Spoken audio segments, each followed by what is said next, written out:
Hey there, my name's Owen. I'm the Dungeon Master of our Return of the Giants campaign. Hey guys, I'm Jared. I'm playing the character of Krasus, Antares, a Astral Elf Wizard. Hi everybody, I'm Michael. I'm playing Tetra Knight, Circle Stars Druid. Hi, my name's Claire. I am playing Nauthiz, or Now, who is a Stoneforged Fighter. Hi, I'm Ali, and I'm playing Lyra, the Eladrin Druid. Hi, I'm Matt. I'm playing Niles Silverwind, the monk Owlin. Hello, everybody. Welcome back to the Lost Archives. It's lovely to see you all here. Just in time, we had a few little technical difficulties getting everything up and running. Our system for sharing our webcams and video kept blanking out certain players to other players. So like for a bit, we couldn't see Dave, then we couldn't see me, then we couldn't see Matt for a bit. So we've got it all working now, I think. Everyone can see everyone else, so it's all good now. The only person we can't see right now is Jared because his camera is still off. He's still recovering from his knee surgery. But Jared is here, audio. We can hear him. I am. Hello, everyone. That like crash was the sound of Jared like just dropping in the background. You okay, buddy? Oh no, I'm all good. Did you get up to? Sorry, I think that was my girlfriend closing the door. Oh, okay. I was gonna say, did you get up to like check on the cat again and then? No, but I did have a little hiccup. But I should be on the. I'm hoping to be on the cam next week. Be very, very exciting to have you on the cam next week. And I noticed that the overlay still isn't updating with the new version where we have all 7 of us. I will make sure that's definitely working for next week when your camera is up and running, Jared. That's fine, no issues. Don't I'll just be a ghost for tonight. I could change it so the fan art section is always just Krasus. No, don't need that. People want to see the artwork. They don't want to just see the one and then get really sick of my character. Ah, that's a good point, actually. Krasus. Oh, look at Krasus. Wow, it's cool. Fucking Krasus. Why is the magic he's summoning not as good as the magic Tetra's summoning? What's up with that, Owen? No comment. I drew one of them before the other one, and I found a new method of drawing magic after one of them. No comment. Thank you so much for joining us, everyone. We're very excited to be playing Return of the Giants tonight.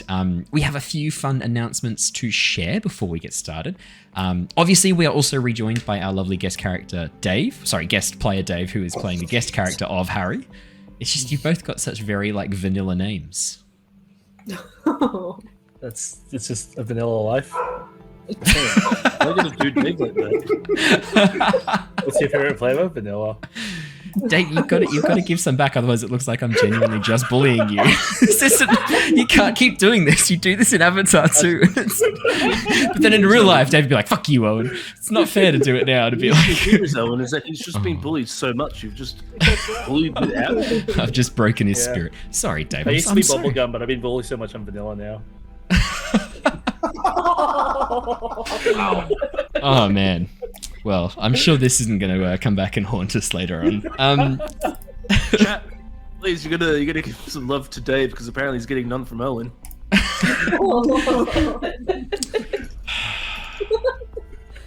Okay, I have some fun announcements to share. Number one, Dave's rejoining us, and I was going to say it's lovely to have Dave joining us again, but now it's just lovely to be here. Thanks, DM. It's just Dave. Great. Well, okay. Well, the other announcement I have to share, which is really exciting, is there is a really, really cool week full, like absolutely full to the brim of amazing D&D streams coming very, very shortly in the second week of May, starting on May the 15th, which is a Monday. There is a whole week of D&D for charity called Jasper's Game Week. They've been running every year for a number of years. This year, all of the proceeds are going to the Black Dog Institute. This is the Australian version of Jasper's Game Week.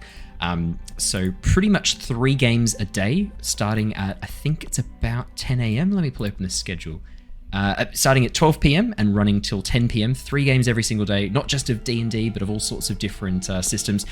Kids on Bikes is one of them, which I'm really excited to check out. That's apparently like a small town mystery thing, like Stranger Things inspired RPG system. And so the whole like name Kids on Bikes comes from the idea that like you're able to explore the entire town map on like the back of a bicycle, which is really cool. But the kind of exciting thing about it is that this year, I'm going to be one of the players. I was asked to come and be a player on one of the sessions, the Thursday afternoon session. So if you wanted to come and join that stream, I think this is like my one chance to be a player. I get one every year. This is it for this year. And then that's my entire like allowance of player time used up. If you want to come join us at the Jasper's Game Week Twitch thing, which I'll be putting all of these in the descriptions and the video and podcast descriptions, it'll be at 3:30 p.m. till 6:30 p.m. on Thursday the 18th. And that is going to be a really, really cool session. I've got no idea what character I'm going to play yet, but I do know that you can spend money, you can donate money to create Wild Magic Surges, and the Dungeon Master has a D300 Wild Magic Surge table. So I think it's going to be, I believe the scientific term is fucking chaos. So maybe I should just play Wild Magic Sorcerer. I mean, maybe you can use the stream to help you make a character. Ooh, that could be fun. I'll do it as a YouTube poll as well, and you can click on options. So okay, that'll be really fun. I will do that. That's a great suggestion, Michael. I love it a lot. I'll have a poll at our next 3 D&D sessions. So next week for Curse of Strahd, Avatar Legends, and for Return of the Giants, there will be a poll that I'll have live that you can comment on. I'll have all the different classes, all the different races. Feel free to vote, and I'll play whatever you guys come up with. And I might make a new channel points thing to name my character too. Obviously, it's got to be like allowed. Let me rephrase. It's for charity, guys. So like, let's put some limitations on it, Owen. Definitely put some limitations on it. Like, well, I'm gonna veto anything. I've got veto powers. So what that's about What was that? Sorry. Porky McHawkface. Porky McHawkface, and I'll play an Aarakocra. An orc. Oh, an orc. Orky McHawkface. Orky McHawkface is good too, though. Oh man, that could be quite fun. It's a very, very optimized character, an orc wild magic sorcerer. Very well known, like good synergy there. I mean, actually, that could be a reason why it's wild magic. Well, I don't fucking know how any of this works. I then think, well, I've turned into a teapot. Oh, that's awkward. Actually, the wild magic barbarian is fun to play. Yeah. Oh, yeah.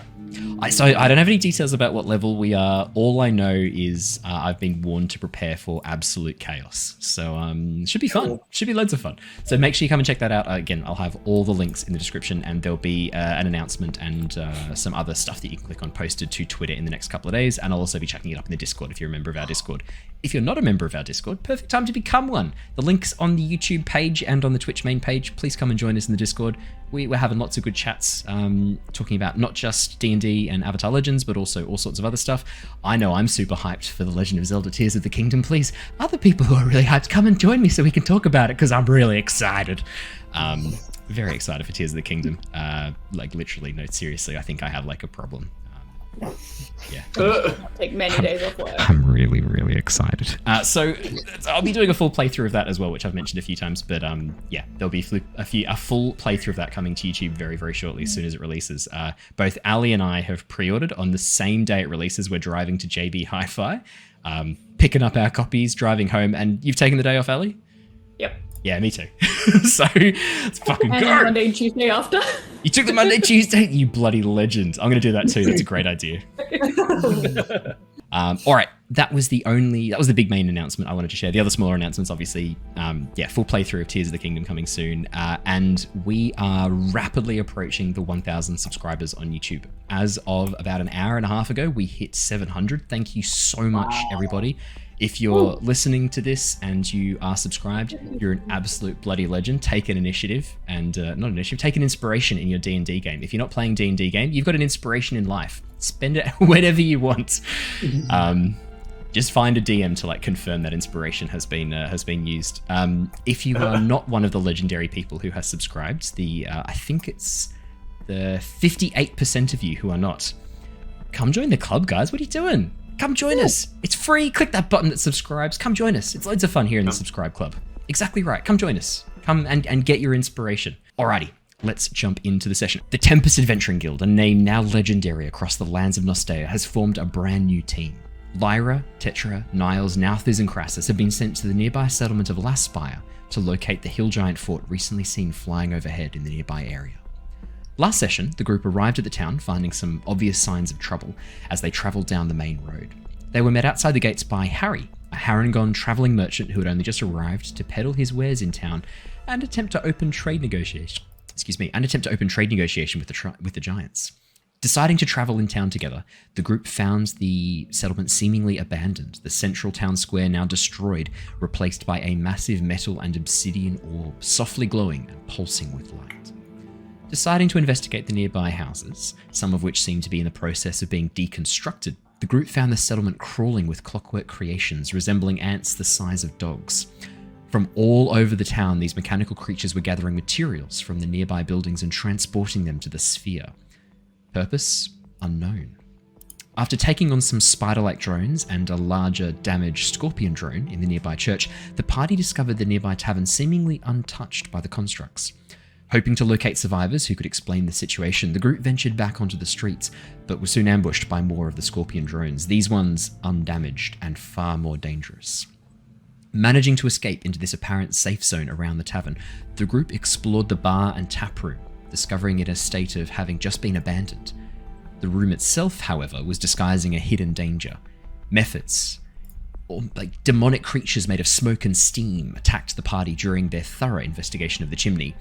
We left off last session with the Mephits defeated and a figure emerging from the back room, calling out to the party. Hello? Are those creatures gone? Did you get them all?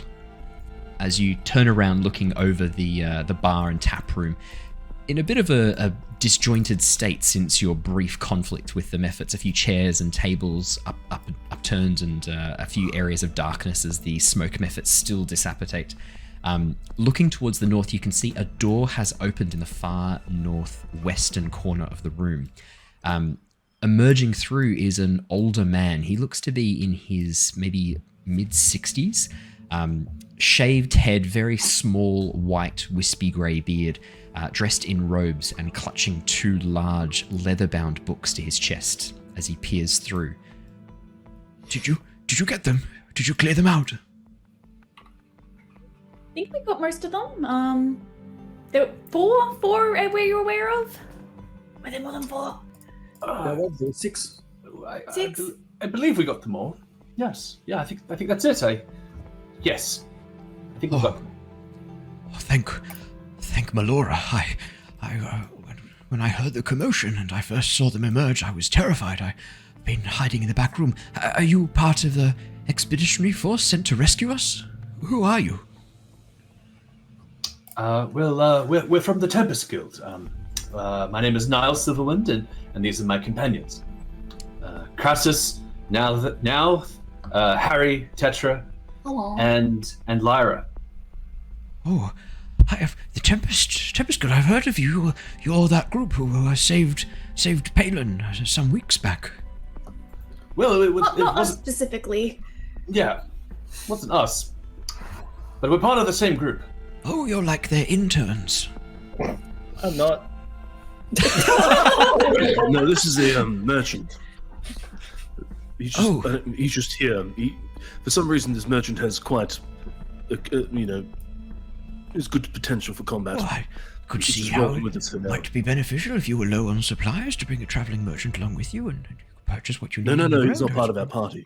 Oh, apologies.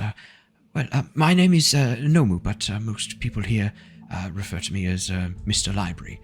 Thank you for that, chat, for spending channel points to name a person Mr. Library. Thank you, chat.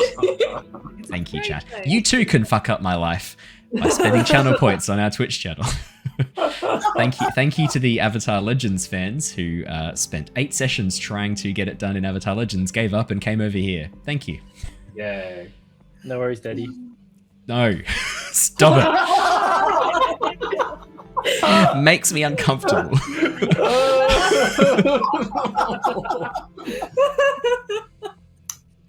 I was wondering, perhaps, Mr. Library, Nomu's fine. Okay, Nomu then. Sorry, no mean to offend. Could you tell us what's going on here? We've got the mechanical ants, and Oh, yes. well, they're not really affecting this house or this tavern.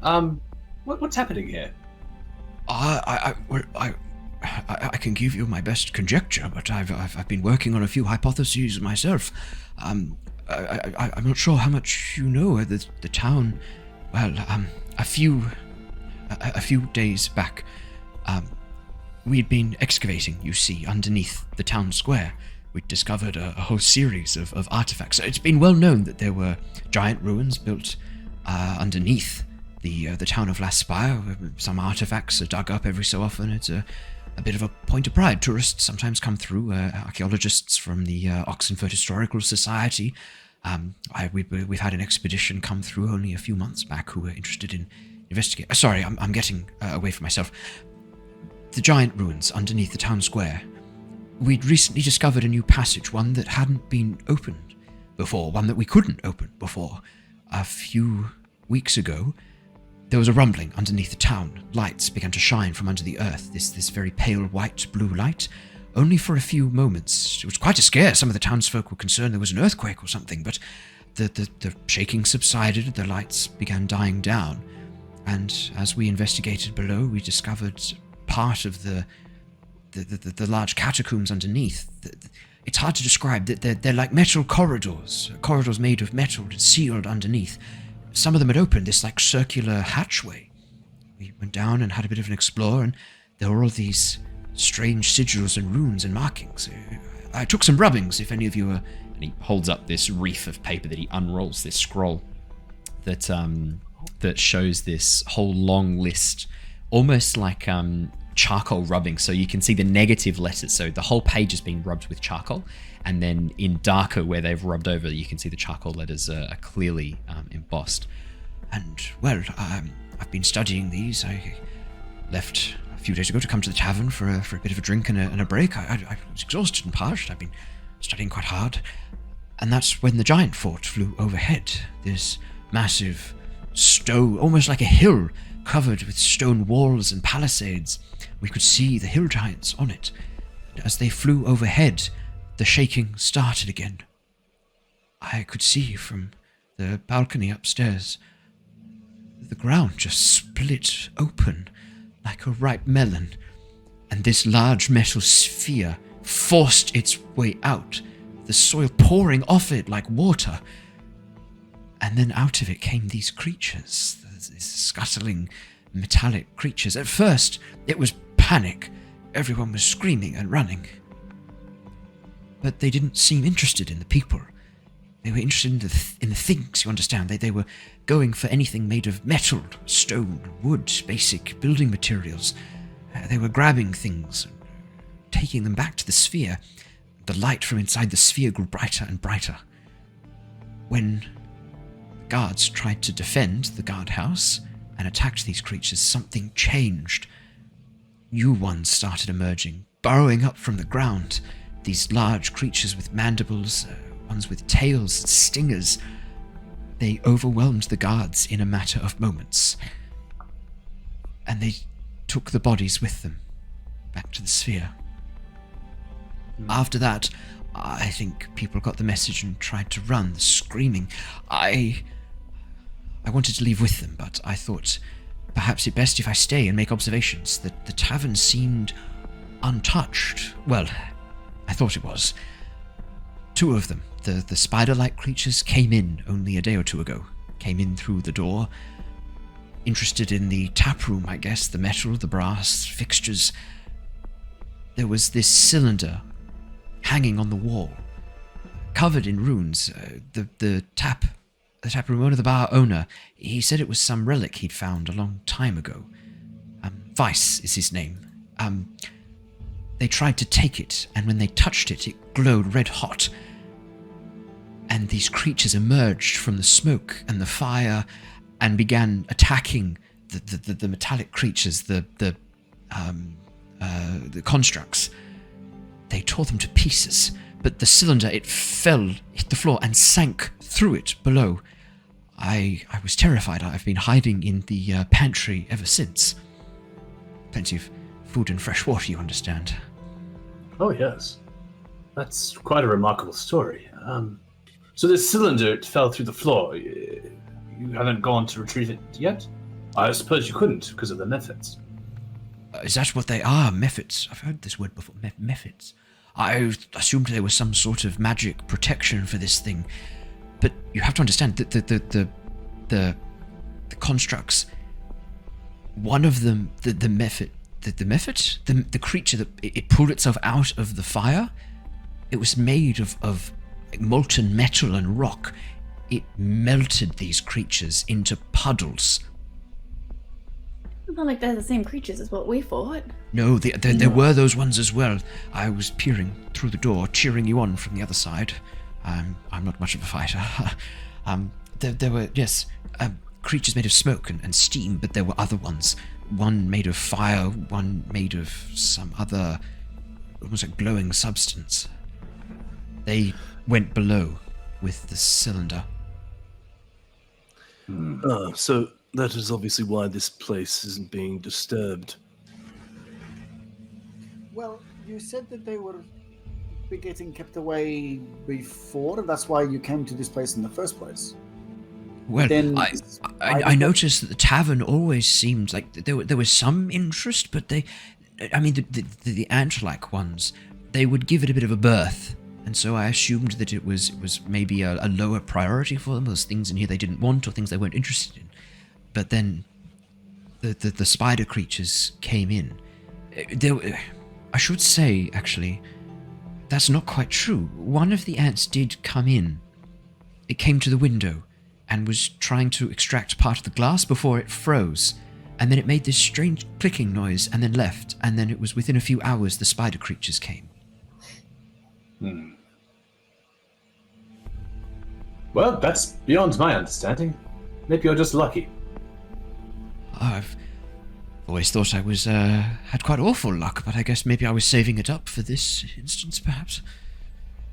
You still tell are, me- aren't you? Tell me, is there anyone else with you, or is it just you up in this establishment? Just me, as far as I'm aware. I did venture up to the upper floors. I think I saw you coming into town, and I tried to wave, and then I heard a commotion downstairs, and I was afraid that I might have caught the attention of something unfavorable, so I quickly head back down and took up residence in the pantry again. I sort of give like a knowing look to Niles because that sort of reaffirms the image from before. Yeah, I sort of do the same, sort of cock my head back and nod. I'm glad that you're safe then. You wouldn't happen to have known where the townspeople have fled to? I couldn't see too much. It was chaos, you understand. I saw them leave the town, head out through the main gates, and then there was this concerted effort to try and divert them towards the woods. I believe there's an old logging camp towards the east of here that they were trying to seek refuge in. Okay. Good to know. Did they show any interest in following at all? Or did they just sort of leave them be and everyone left town? There were two that did follow for some time. After the guards attacked, some of the villagers tried to defend, and I mean, you have to understand some of the houses just began collapsing on people. The ants, the constructs, the ant drones began dismantling houses. They would target load-bearing walls. There's this thing they do when they go up close to a structure. They touch it with their antennae and make these like tapping sounds. I think they're using some form of like visualization to see or to understand where the weak points of things are. They're very effective at deconstructing things. I mean, look how much damage they've done to the town in only a few days. Give them a week, this town won't exist anymore. And more of them keep coming. Every day.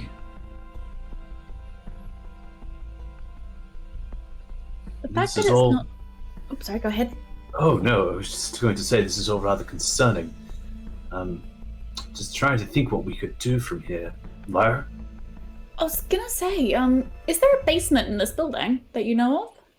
I've never been down before, but yes, there's some stairs at the end of the hallway that lead down, up and down.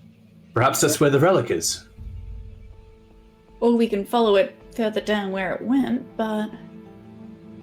The rubbings that you've got, are they the same rubbings that's on the outside of that metasphere that, that first popped up like a watermelon? I'm not sure about the sphere. I've never gotten too close. I can't see any runes on its surface, just that glowing light and these like shifting, swirling masses of metal. It moves almost like the metal is like liquid. I've never seen anything like it. You wouldn't happen to know which direction the hill giant ship went when it passed over? I believe it headed towards the west, towards the coastline. Good to know. Are you the only one left in the village that you know of? Like, you haven't heard anyone else, or? I had seen a few others a day or two ago. The scorpions got them, I'm afraid to say. It was not something I'd like to relive, if that is all right. No, All right. of course not. So have you seen any of the giants come down at all? Or any of the ants go up? No, no. You have to understand that the Sky Giant Fort, the Hill Giant Fort, had travelled overhead before the orb emerged. I mean, I don't want to cast aspersions, but the timing does seem rather odd.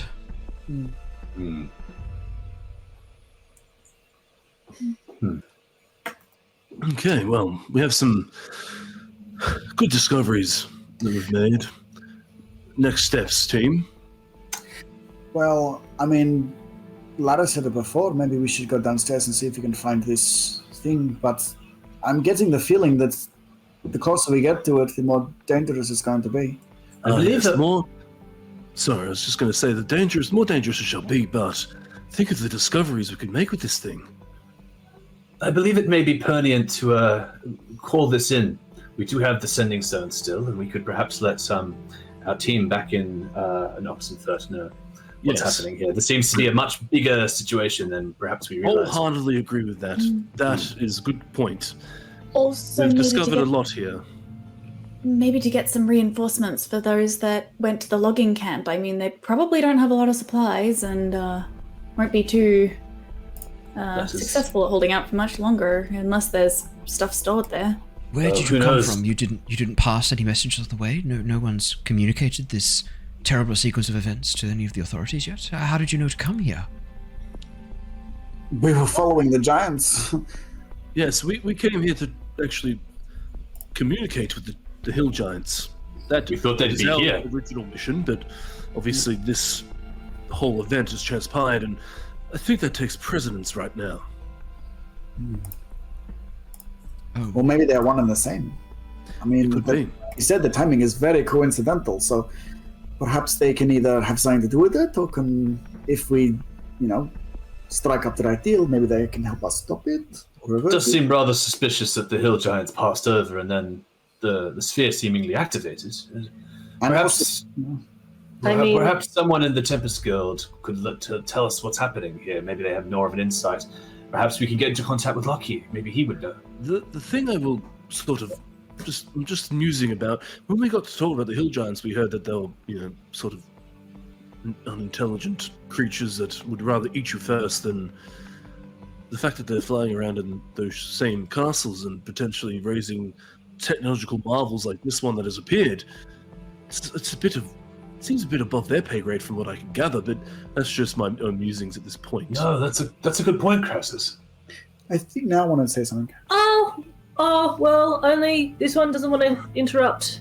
No, by all means, go ahead. Please, go ahead. But this is what happened to us. Wait, what? What do you mean? Well, giant technology. We all kind of reactivated. The dwarves had made more of us. And we all kind of turned back on. I think it may might not have been been- the giants. I think it all happened when the giants came back. Yes. Yes, that is Yes. what happened. These So the hill constructs- giants Same. could... Sorry, what was that? These constructs, they may be the same as us. Potentially. In Not any case, By giants, I mean. this is only one town. There could be others. The hill giants are pretty far and wide, I imagine. If they've re-emerged, this could be happening in other places all across Nostea. We must let Mira know what's happening here. Yes. Well, let's do that now. That is top priority. Who has the sending stones? Niles will put his hand into the bag of holding and pull out the sending stone. Brilliant.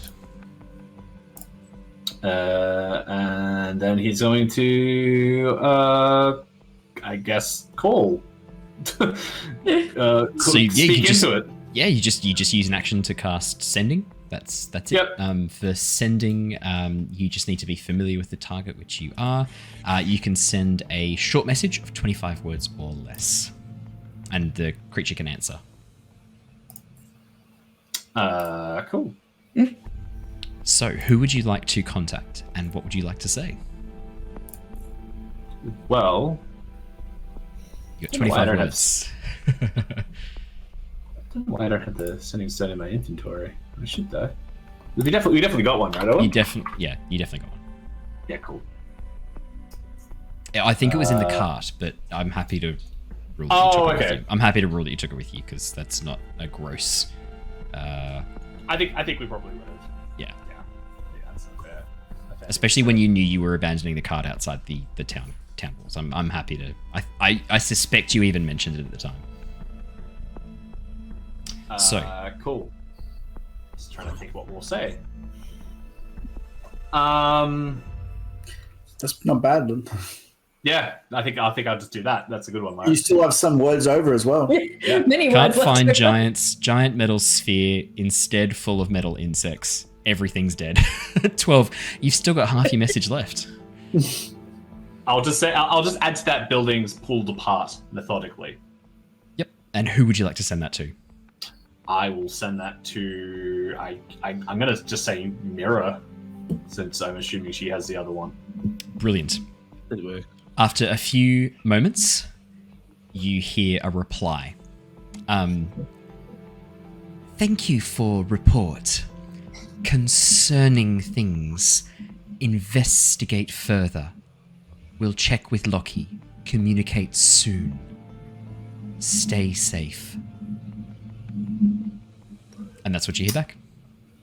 I feel like while he's doing the sending stones, Krasus would start getting a bit quizzical and start asking questions like, why is your name Mr. Library? Why do they call you that? Like, Well, you have to understand. There's for the children here. There's no formal school, so when it came out that I had a bit of a background in education, I worked at the archives of the Unseen University for some years, And he puffs himself up a little bit prouder and no magical talent to understand more. sorry, what is your name again? Nomu is my name. I don't recall that name. I've studied there for many years. Oh, if you were there as a student, you probably wouldn't have bumped into me very much. I was more there as an archivist for some of the lower sections of the sub-library. I rarely interacted with students. It's very good to see someone from sort of that same birth. Oh, well, I was there probably about 30 years ago as well, so you look like a young man. Probably you've been there fairly recently. We might have just missed each other in that way through time. I am 150. Oh, well, we are looking good for it. Yes, so I Elves and stuff, you know. Oh, yes, of course, yes. Astral Elves. Oh, your long lives are remarkable. And those patches of bioluminescence on your skin. No, sorry, I'm getting ahead of myself again. So, yes, when it turned out that some of the children here their parents didn't want to send them away for a formal education, but obviously still need to be taught some of the things about the way the world works, science, maths, understanding of grammar, languages. I was the natural selection, so for a while some of the children struggled to pronounce my full name. Nomu is a nickname most of the parents call me, but one day one of the younger girls just called me Mr. Library, and well, it kind of stuck, unfortunately, and it's kind of been hanging over my head ever since. Perfect. You poor soul. That is not flattering at all, that nickname, but oh well. Something. I think it's rather endearing myself. Yes, well, I mean, I do have a rather fine collection of books, if I say so myself, and obviously any of my students are free to peruse their subjects within reason. So yes, I suppose the name Mr. Library was somewhat inevitable, wasn't it? I mean, I thought more it was your wealth of knowledge that you could share with the world. I thought it was, I think it's rather an endearing nickname. I wouldn't be too concerned. It's more just when people call me that I've known for 40 years, who know my name and who saw me as a young man, now greet me as Mr. Library when I walk past. It makes me feel like I'm much older than I am. It doesn't make me feel very young, I have to say, when everyone's treating me like this old teacher coming along, Mr. Library. That's a little cheeky. Please, Mr. Library was my father. No. He didn't say that. Yes. Well, anyway, we digress. Niles, did you find out anything? Yes. Mira said she'll be speaking to Lucky about what we're seeing here to see if she can find some more information, and she just told us to investigate further. I suppose that means perhaps we should find this relic then, in the basement. Beats our alternative plan of investigating the sphere further, which doesn't seem like a good idea. No, by all means, we could be the first ones on the scene. We could make a name for ourselves. That's true. Ooh, maybe we should. There's some kind of construction device. Oh. Ooh. I mean, it could be. I mean, Mira mentioned when we were on the way here that it was to, the hill giants were here originally. I mean, could it be just like a giant time capsule that's just been designed to rebuild the city and, as they knew it when they were working? Perhaps. Or some sort of resource collection for the giants themselves. Perhaps they want to build somewhere else, and they just need the resources for it. Although Krasus is right, it strikes me as strange. Not that I am overly familiar with giant society, but everything that I knew about the hill giants was that they were pretty barbaric, pretty simple-minded.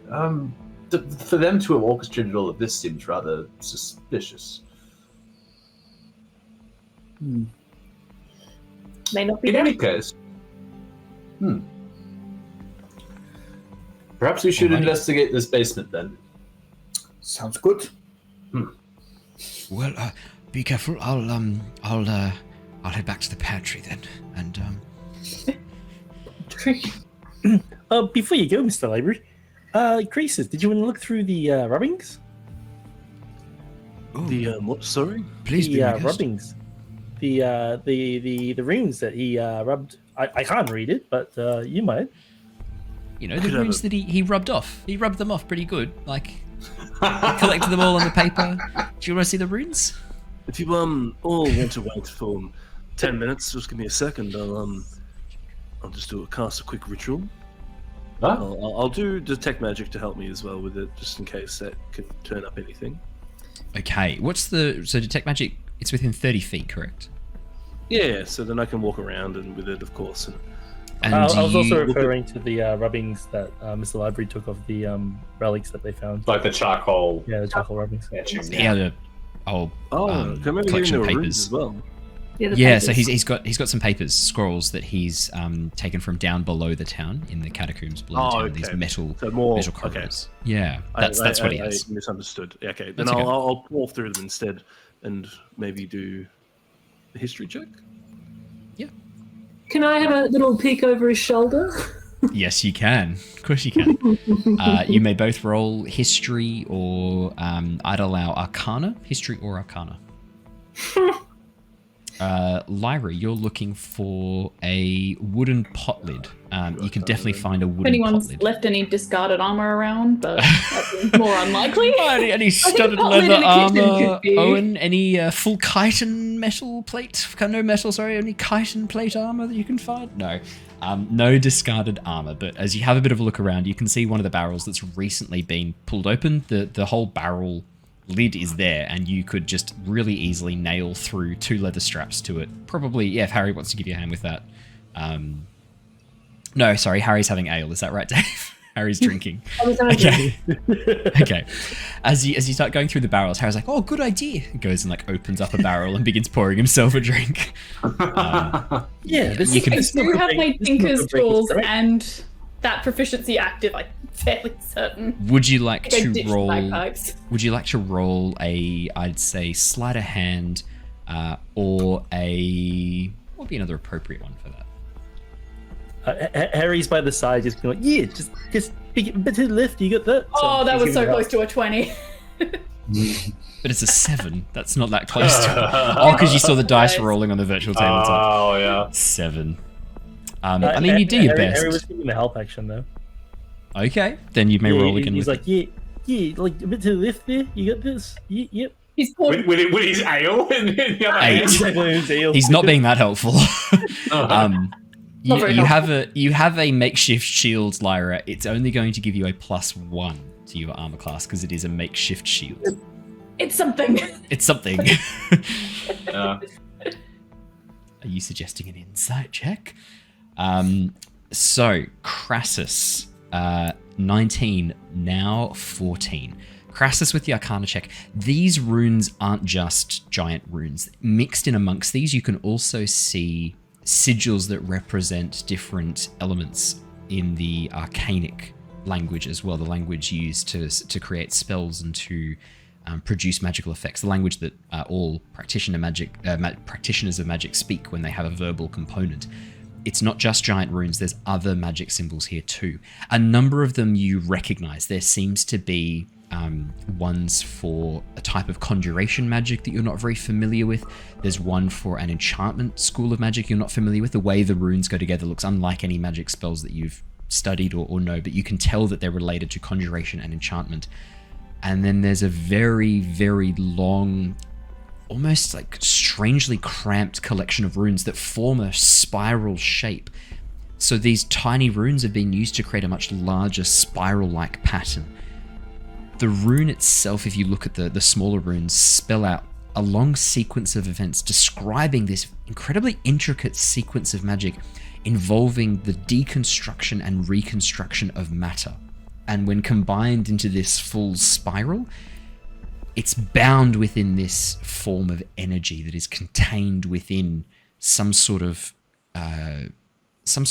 spherical object, which you very quickly would be able to go, oh yeah, maybe it's the giant glowing orb.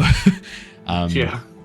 But whatever this magic is, it breaks down matter and reconstructs it and changes its form into something else. And the byproduct of that process produces light and heat.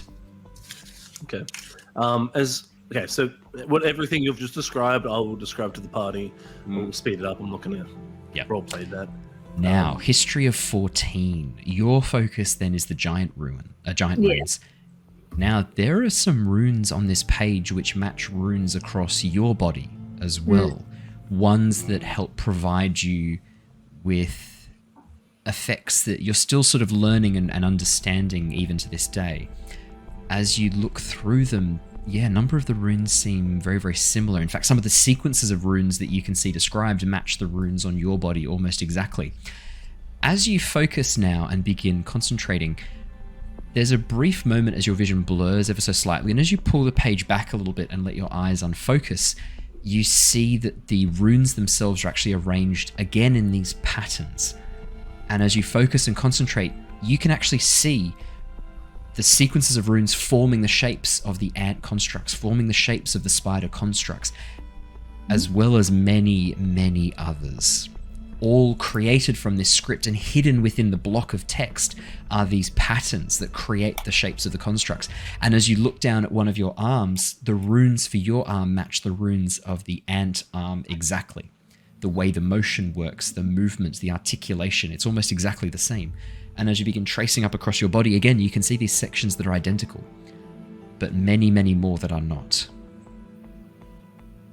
And that's what you see on the page. Krasus, Yes. do you see that?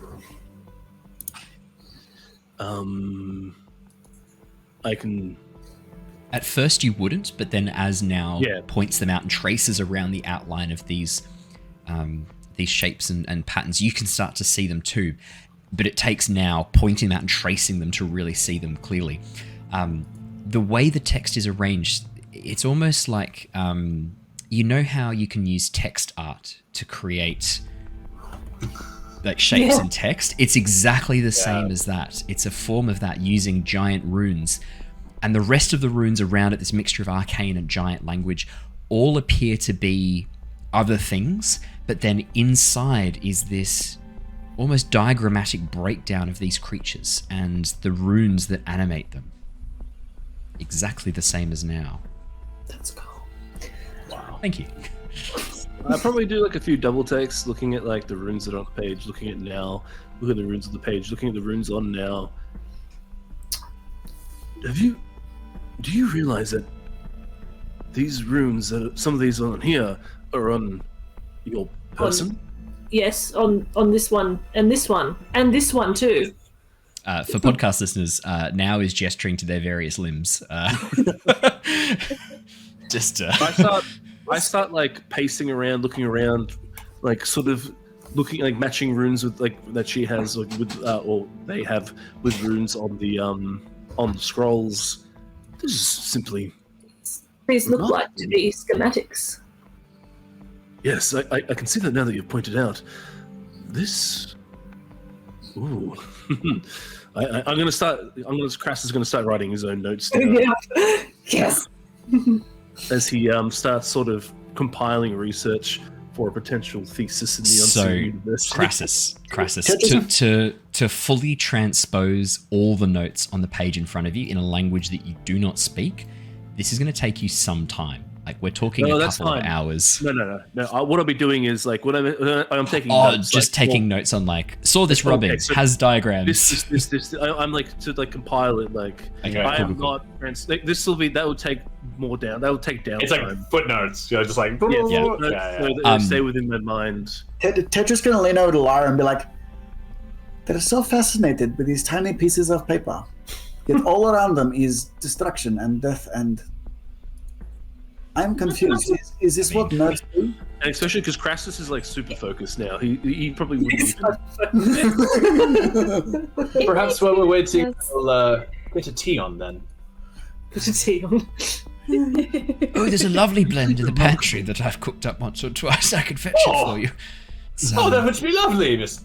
You guys probably notice that Krasus gets a bit too close to the fire that's going on in the middle, and some of his like clothes start to like singeing. Now we'll just pull him back, just really gently. Yes, I have this blend, Shire York Platinum. Oh my I'll go lord, fetch it. my It's quite cloak. good. Start patting it down. Is Mr. Library actually leaving to the pantry? Yeah, I'm gonna follow Mr. Library to the pantry. Yeah. Harry cares with Niles as well. Yeah. I'll go for it, guys. As Nomu / Mr. Library, because officially his name is Mr. Library because that's what chat voted on. As he walks out into the corridor, you can indeed see a corridor much the same as the one that you first walked in through. This one running horizontal, running from east to west, and at the end of it you can see a staircase heading up and a staircase heading down, this almost like square corner staircase. But Mr. Library doesn't lead you through there. Instead, he leads you to the first door on the left, and as he takes you in, you can see a much smaller private bar. There is another spit roast in here, still turning, still working away, and a very small private bar with a couple of tables and chairs.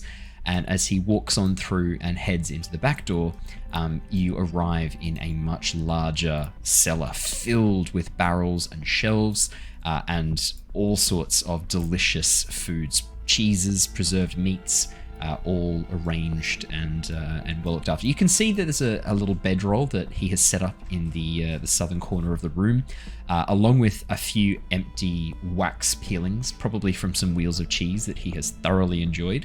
The breads that were hanging on the hooks, some of them are actually, you can see the hooks are empty, and there's also a long trail of sausages which he has clearly been helping himself to. You can see bite marks in the end of it, and as you walk in, he like quickly tears the bitten sausage off, looks around, stuffs it in his mouth, and goes,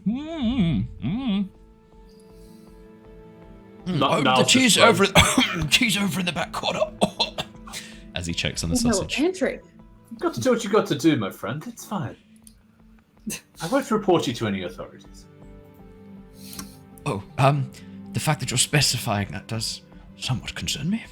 Oh, no. I think he's joking. I don't think there are any authorities left alive to do anything anyway. That is true. Oh God, yes, I remember.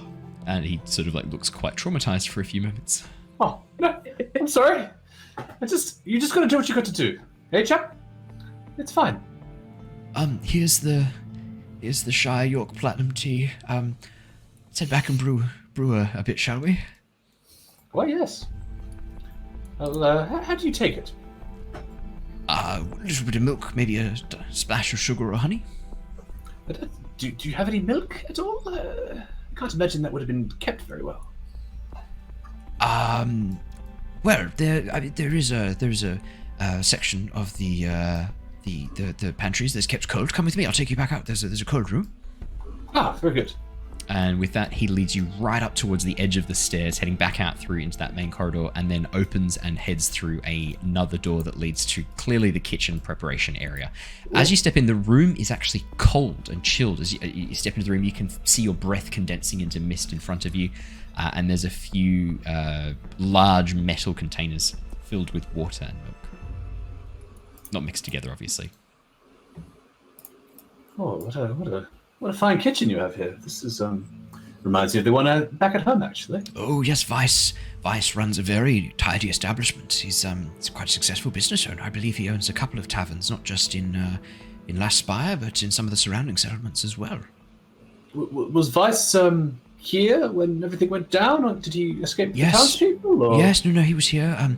I last saw him gathering many of the patrons together and leading them out of the tap room. Ah. Would very much like to meet him one day. Well, hopefully he's with the others and they're all safe in the nearby forests. Lovely tiefling, Vice. Very lovely man. Oh. How long do you think they'll be okay out there? Well, it's been a few days. To be honest, I am a bit concerned that they haven't travelled to Oxenford. I would have thought the plan would be to head to one of the nearby settlements and get word to Oxenford, but no soldiers have come. You're the first help I've seen arrive in town. I do hope something hasn't happened to them in the forests. Perhaps once we're finished up here, we'll go check up on them. Perhaps we can bring some rations, although I don't know if we'll be able to bring enough for everyone. We might be able to fill the cart that we came in with some. Oh, we have a cart. Oh, yes, it's a grand idea. We could maybe hitch a wagon to the back of it if your horses are strong enough, and we could tow the whole lot into the forests. I mean, if the horses aren't strong enough, I think now will be. Plus, we've told the guilds about the situation, so I'm sure they'll send help soon if they can. Plus, it's not horses.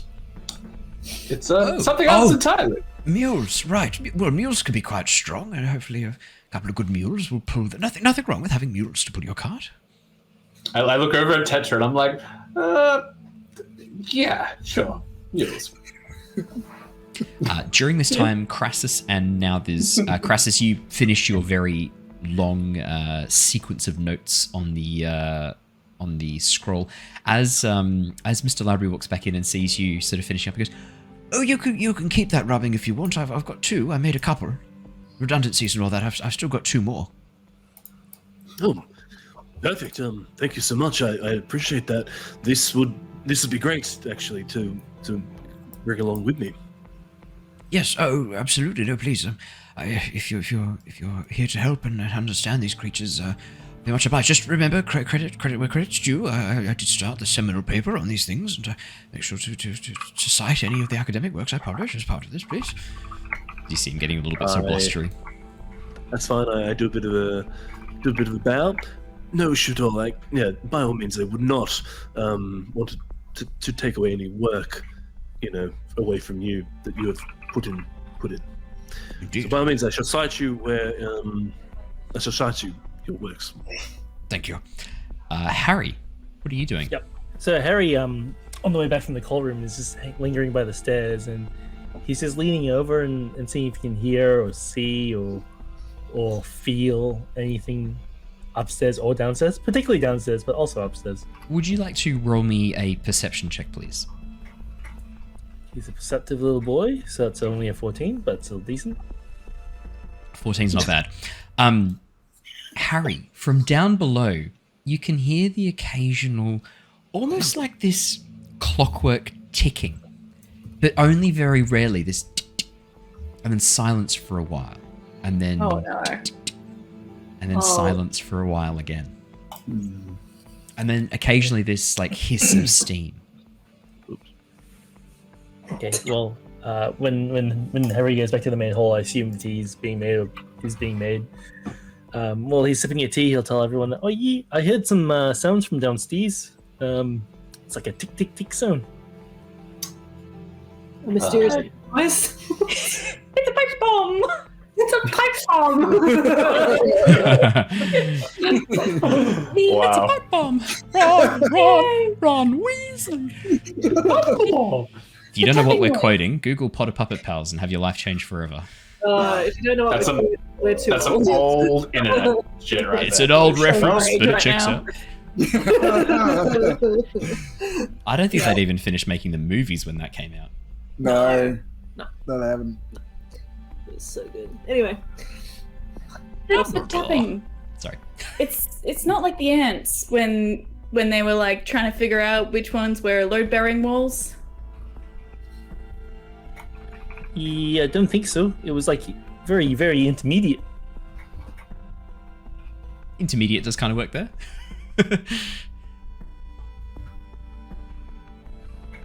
Well, after we finish this lovely cup of tea, do you guys want to go and have a look? You've got time for this. Do you want to read that out loud, Niles? So you've taken the kettle from Lyra, begun boiling some water on the hot coals. Once the kettle's boiled, doesn't take very long. The hot coals are designed to spit roast. They're pretty warm. Doesn't take too long before the kettle starts gently whistling. You begin pouring some tea for everyone in the mugs. Yeah, Oh, cheers, bro. no problems. It's quite nice. It's got a very sort of like rich tannin flavor. For those of you who have a little bit of sugar, the sweetness does add an extra layer of flavor. But for those of you who just have it black, it's still very nice. What an obliging owl you are. Oh, Nomu, like Mr. Library, turns around, looking at the door, and goes, "I'm so sorry. I thought I heard something. So I sorry, I slammed it. Sorry." oh, nice. And we just came out of a fight and we're not jumpy at all. Harry lowers his crossbow.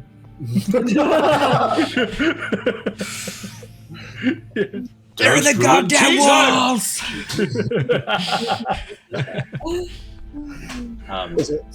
Sorry to interrupt, but just I just looked it up, and for people that aren't feeling old enough, her Potter Puppet Pals came out in 2007. Wow. That's one of those. That's wow. Okay. It's just a cheeky 15 years ago. Oh god. I thought it was older than that. It's genuinely half my life. I thought it was early 2000s. There you go. YouTube wasn't even out till 2007, wasn't it? Like, True. What was that? YouTube? yeah, is it? Oh, I thought it was like a Newgrounds like. It was skit. originally Oh, not- Newgrounds, man. Yeah, it was Newgrounds. It was Newgrounds, Love right? Newgrounds. I Yeah. used to not get a lot of work done playing Newgrounds. I used to procrastinate huge amounts of study time playing on Yeah. Newgrounds, and the old Adventure Quest as well. I remember that. It was like the Flash game that you could play. Oh, I had like really like quite fun tongue-in-cheek I humor. remember him. Do you reckon it's still around? Is Adventure Quest still up? Can I go play the original Adventure Quest? Or 100% it's been monetized in microtransactions now, I reckon. right? Yeah, probably. Has to have been. You're That was paying- Also, the other one that was similar to it, there was like mechs and stuff. Yeah, there were some good ones. I remember. Do you remember? Apparently, you can still play it. Hey guys, do you remember Adventure Quest? I remember Adventure Quest. Remember? I'd do that voice better than I thought I would. Yeah, remember? Remember Adventure Quest, guys? Fuck me. You're doing it too well. Thank you. I've only seen that episode once. I don't know why I can do that voice so well. That's clearly one that lives rent free in my brain. Wow. Oh man, We are so far off the rails right now. Yeah. eating those member berries. There's something in that tea. Yes, the tea is they squeeze the member berries to give it its potent flavor and send your mind back. We used to use bergamot, but it's such a boring flavor when compared to member berries, so we switched it across. Member berries. You remember bergamot? Yeah, carry on. Oh no. I think Niles would just sort of say, it's important to take some time to sort of take the tea and center yourself and try to relax your mind and your body. It's very important. You know this actually. I'll just do some little bit of Reiki over here. You need to give it a different name, otherwise it's gonna. I do. I'll change the name. Give me a second. I'll do a little bit of bullshittery over here. Oh wait, sorry. A little bit of pseudoscience. It's not pseudoscience, it's magic. I'm Sorry. going to take some leaves, I'm going to burn them, wander around. Like drinking leaves as well. I mean, it's just leaves all around. Lyra's like throwing some mushrooms around, just trying to trying to help, but not really. Are you like quickly brewing like a what are they called? That like mushroom tea that people drink nowadays? Reishi mushrooms? Ooh, No, it's not hallucinogenic. No. Reishi mushrooms. It's like the soft drink. Mushroom It's like the tea. soft dring that everyone's drinking now. That's like. Reshi isn't hallucinogenic. I is know. it? I was trolling. What's that thing that what's that thing that everyone's drinking now? That's like a kombucha. Kombucha's a fungus, isn't it? Oh yeah. Yeah, it's Is it? fermented, yeah. Fermented, Yeah, is yeah. kombucha a fungus? I think it is. Lyra's just over there brewing fucking kombucha. So, It is it's a mushroom. Manchurian mushroom. Manchurian mushroom. no. It's a great name. Why do they call it kombucha? You want some Manchurian mushrooms, baby? It sounds like a drug in Star Manchurian Wars. You don't want to sell me Manchurian mushrooms. Kombucha. Oh, yes, the Manchurian mushrooms from Mandalore. I don't want to sell you Manchurian mushrooms. Oh man, we are derailed. Let's get back on Tea track. time is just derailed time. us. Yeah. All tea is hot leaf juice. There we go. We had to get the Zuko. You have to get the Zuko reference in. I think Niles just looks up at Krasus and goes, "Are you finished with your notes there?"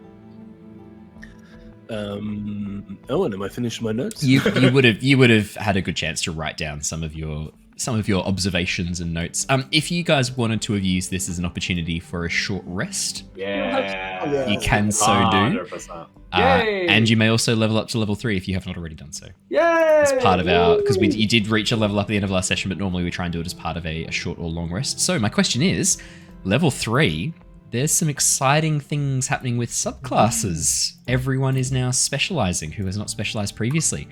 Tetra, would you like to reveal your druid subclass? Which I think you've already done. I did. Circle stars. Brilliant.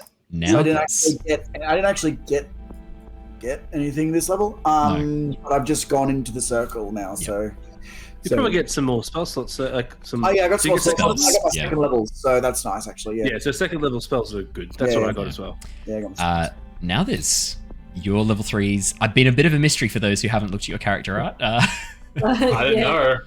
Yes. Now this is officially a rune knight. Wait, Is it? what? That doesn't Yeah. make any sense. There's the synergy now. I know. I thought you were Arcane Archer. Crazy. I'm very much looking forward to playing this subclass. I haven't played this before. But So, you like Echo Knight?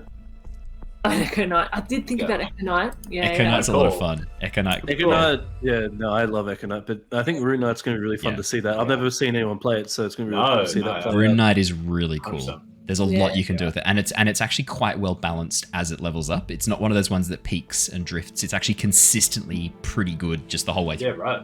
And it's got some good synergy with other classes and other feats as well. I was quite keen to Yeah. dip around, but we'll see awesome. what happens. What now this does. Hold on. Hello.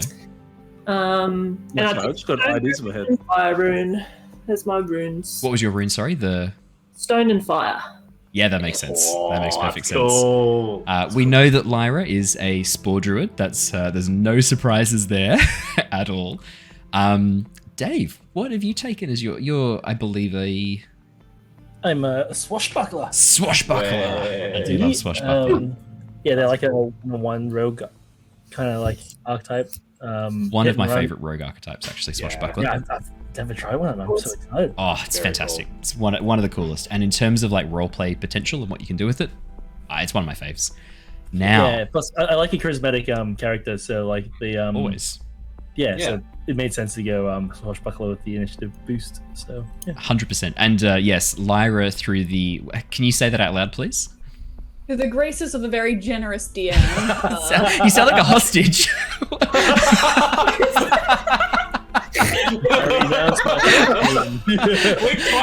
I am pleased to announce that I have been graciously allowed. Fucking hell. You typed this. You typed it. I had nothing to do with it. Fucking hell. What have you been allowed to do, Ali? Tell me. I've swapped out Thorn Whip for Shillelagh, so I can no longer make jokes at Yovitz's expense. Thorn Whip's gone. What have you traded Thorn Whip for?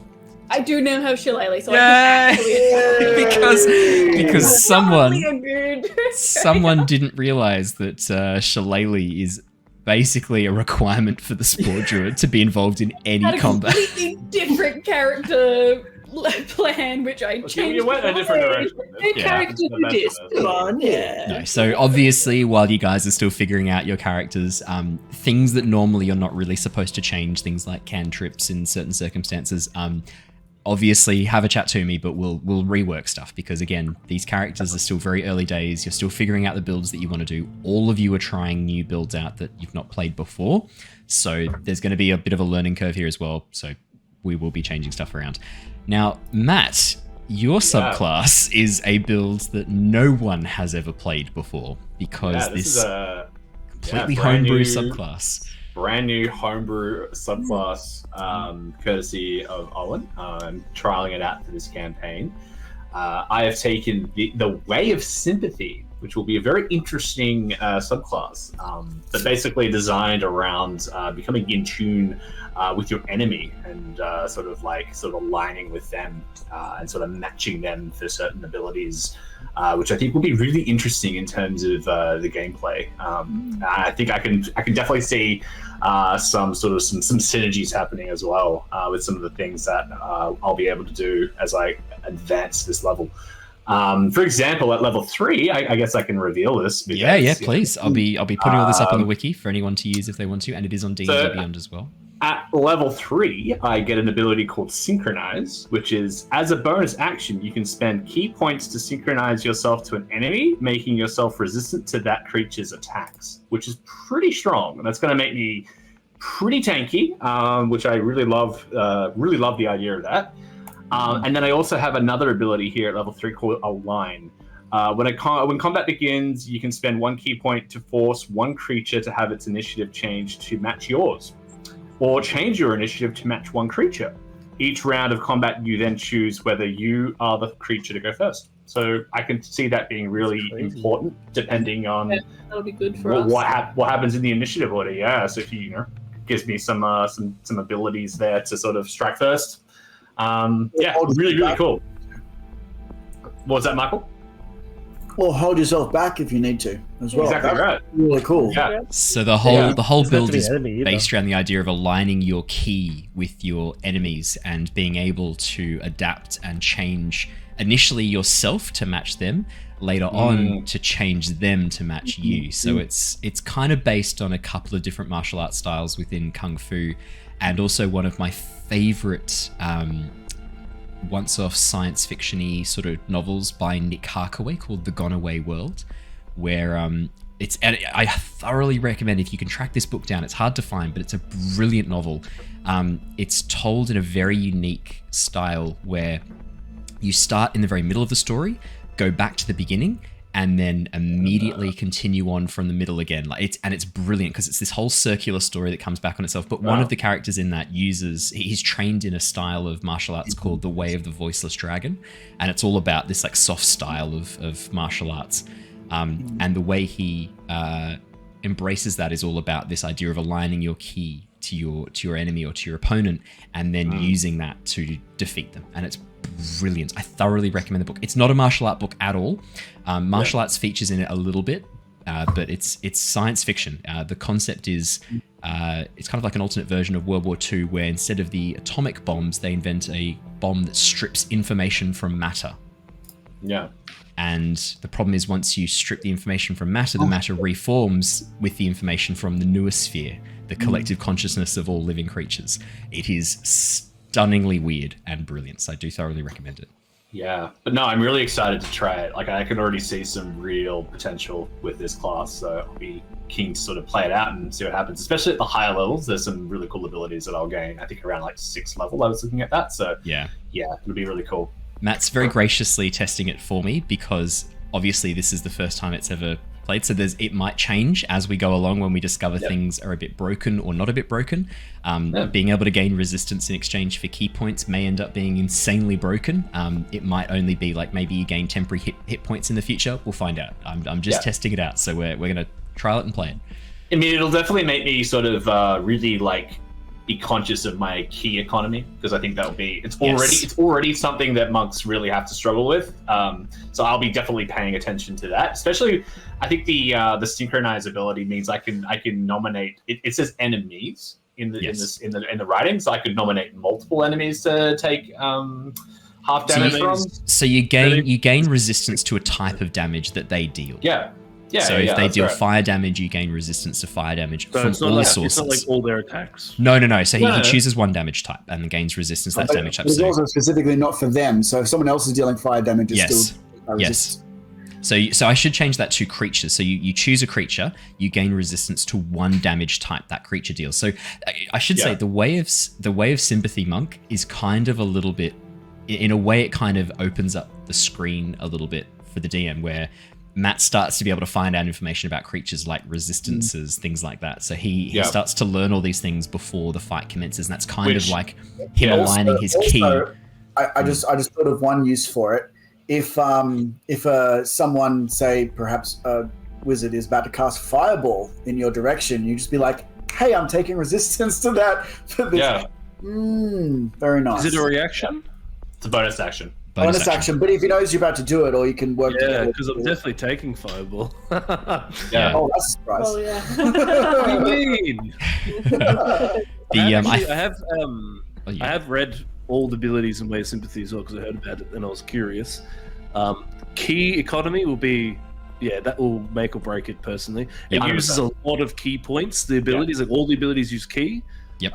So it's really going to tax the key pool. So it's a choice where you can be spending key points on things like Flurry of Blows. It uses a very similar key economy to the Way of the Four Elements and the Way of Long Death, where you have to kind of use those abilities for those subclasses. You sacrifice your Flurry of Blows or your Step of the Wind and things like that. So it kind of turns the monk more from being an in and out striker into kind of being a bit more of a tank and crowd control. So it kind of like moves it into tank and utility is kind of what it turns the monk into. Off tank. What's the align do again, Matt? I can read that again for you.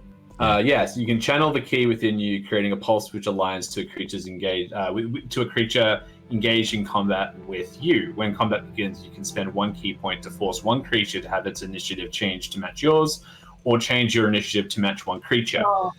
Each round of combat, you then choose whether you are the creature to go first. So I think that's pretty good, especially if the enemy gets to jump on us, or depending on where I want to be in the turn order to either strike first or sort of defend. I think it just gives a lot of creativity to fit into that turn order. Definitely the best time to play test and see how it goes. Yeah, now we can change it depending on if it's a bit too less or more. We're already on version 3, so yeah. I played around with a few earlier ones that were a bit underpowered, then I adapted it, sent it to Matt, and it was a little bit overpowered for some of the things, so now we've reworked it and hopefully it should be balanced. We'll see. Yeah. But yeah, lots of fun. Cool. So yeah, Let's if you want to continue. give this a go as well and play the different versions, they'll be up on D&D Beyond, and I'll have all the versions there as well as on the wiki. Cool. I should do a quick shout out to Wiki in chat. Wiki! There we go. Alrighty. As you guys finish your lovely, lovely short rest, what would you like to do? Well, I think we were talking about trying to go downstairs and seeing what is down there. That mysterious ticking sounds interesting. Whether that's a good interesting or a bad, it remains to be seen. Indeed. Are we ready? Could be more creatures. I'm okay. I've cleansed this area, so I think it'll probably be all right. Ah. Yeah, the Memphis won't What come. kind of radius does that have? Like, I mean, does it sort of extend downwards as well? It's a little bit tricky to know because sometimes the grains of the wood go the wrong way and that stops the good energies getting through. But I think for this room should be fine. I'm staying in here. Mr. Library raises his hand. Well, Perfect. I think Well- if we're ready, we should go find the source of that ticking. Okay, I'll just finish my tea. Oh, For Mr. podcast Library, listeners, Michael legitimately has a cup of tea and is quickly finishing it. You talked about tea so much, you know what was going to happen. Claire went and made tea. Yorkshire Gold? No, I just just Shah Dula. York Platinum? yeah, Just Dula. Hullad in this world. Just Hashtag reverse it. please. Halud. Halud. Shai Halud! Carry on. Say hello! The spice must flow! That was so unnecessary. I don't know why I did that. But I'm pleased that Matt immediately got it and picked up on it. Shai Halud! Oh man. Oh well. We like June. That's true. Alrighty. As you all begin heading back through the corridor and begin walking down the stairs creak and groan underfoot, very softly, but enough to sort of set your teeth on edge as you pass down through into the darkness below. At first, the darkness seems somewhat oppressive, but as you get a little bit lower down this set of stairs, your eyes begin to adapt to the gloom, and you can see a soft blue glow coming from down below as well. I'm going to move you to a new part of the map. Whoop, Krasus. Come back here, buddy. What are you doing, Krasus? Whoa there, Krasus! I will bring the map across. Get us fancy lined up. Brilliant. And let me windows in describe this the room. basement? That you... Oh, was that sorry? Are there windows in this basement? Yeah, there shouldn't be. Let me get rid of those. I don't know why there are. Bye-bye. This opens up to dirt. Yeah, there shouldn't be. That's interesting. Let's just, here we go. Let me just, hang on. I mean, I've done it in Sims houses, but Is that what you were doing this morning instead of working? yeah, I was trying to get it to line up with a pool. I didn't think you'd admit that. What if your bosses are listening to this? Don't. They don't.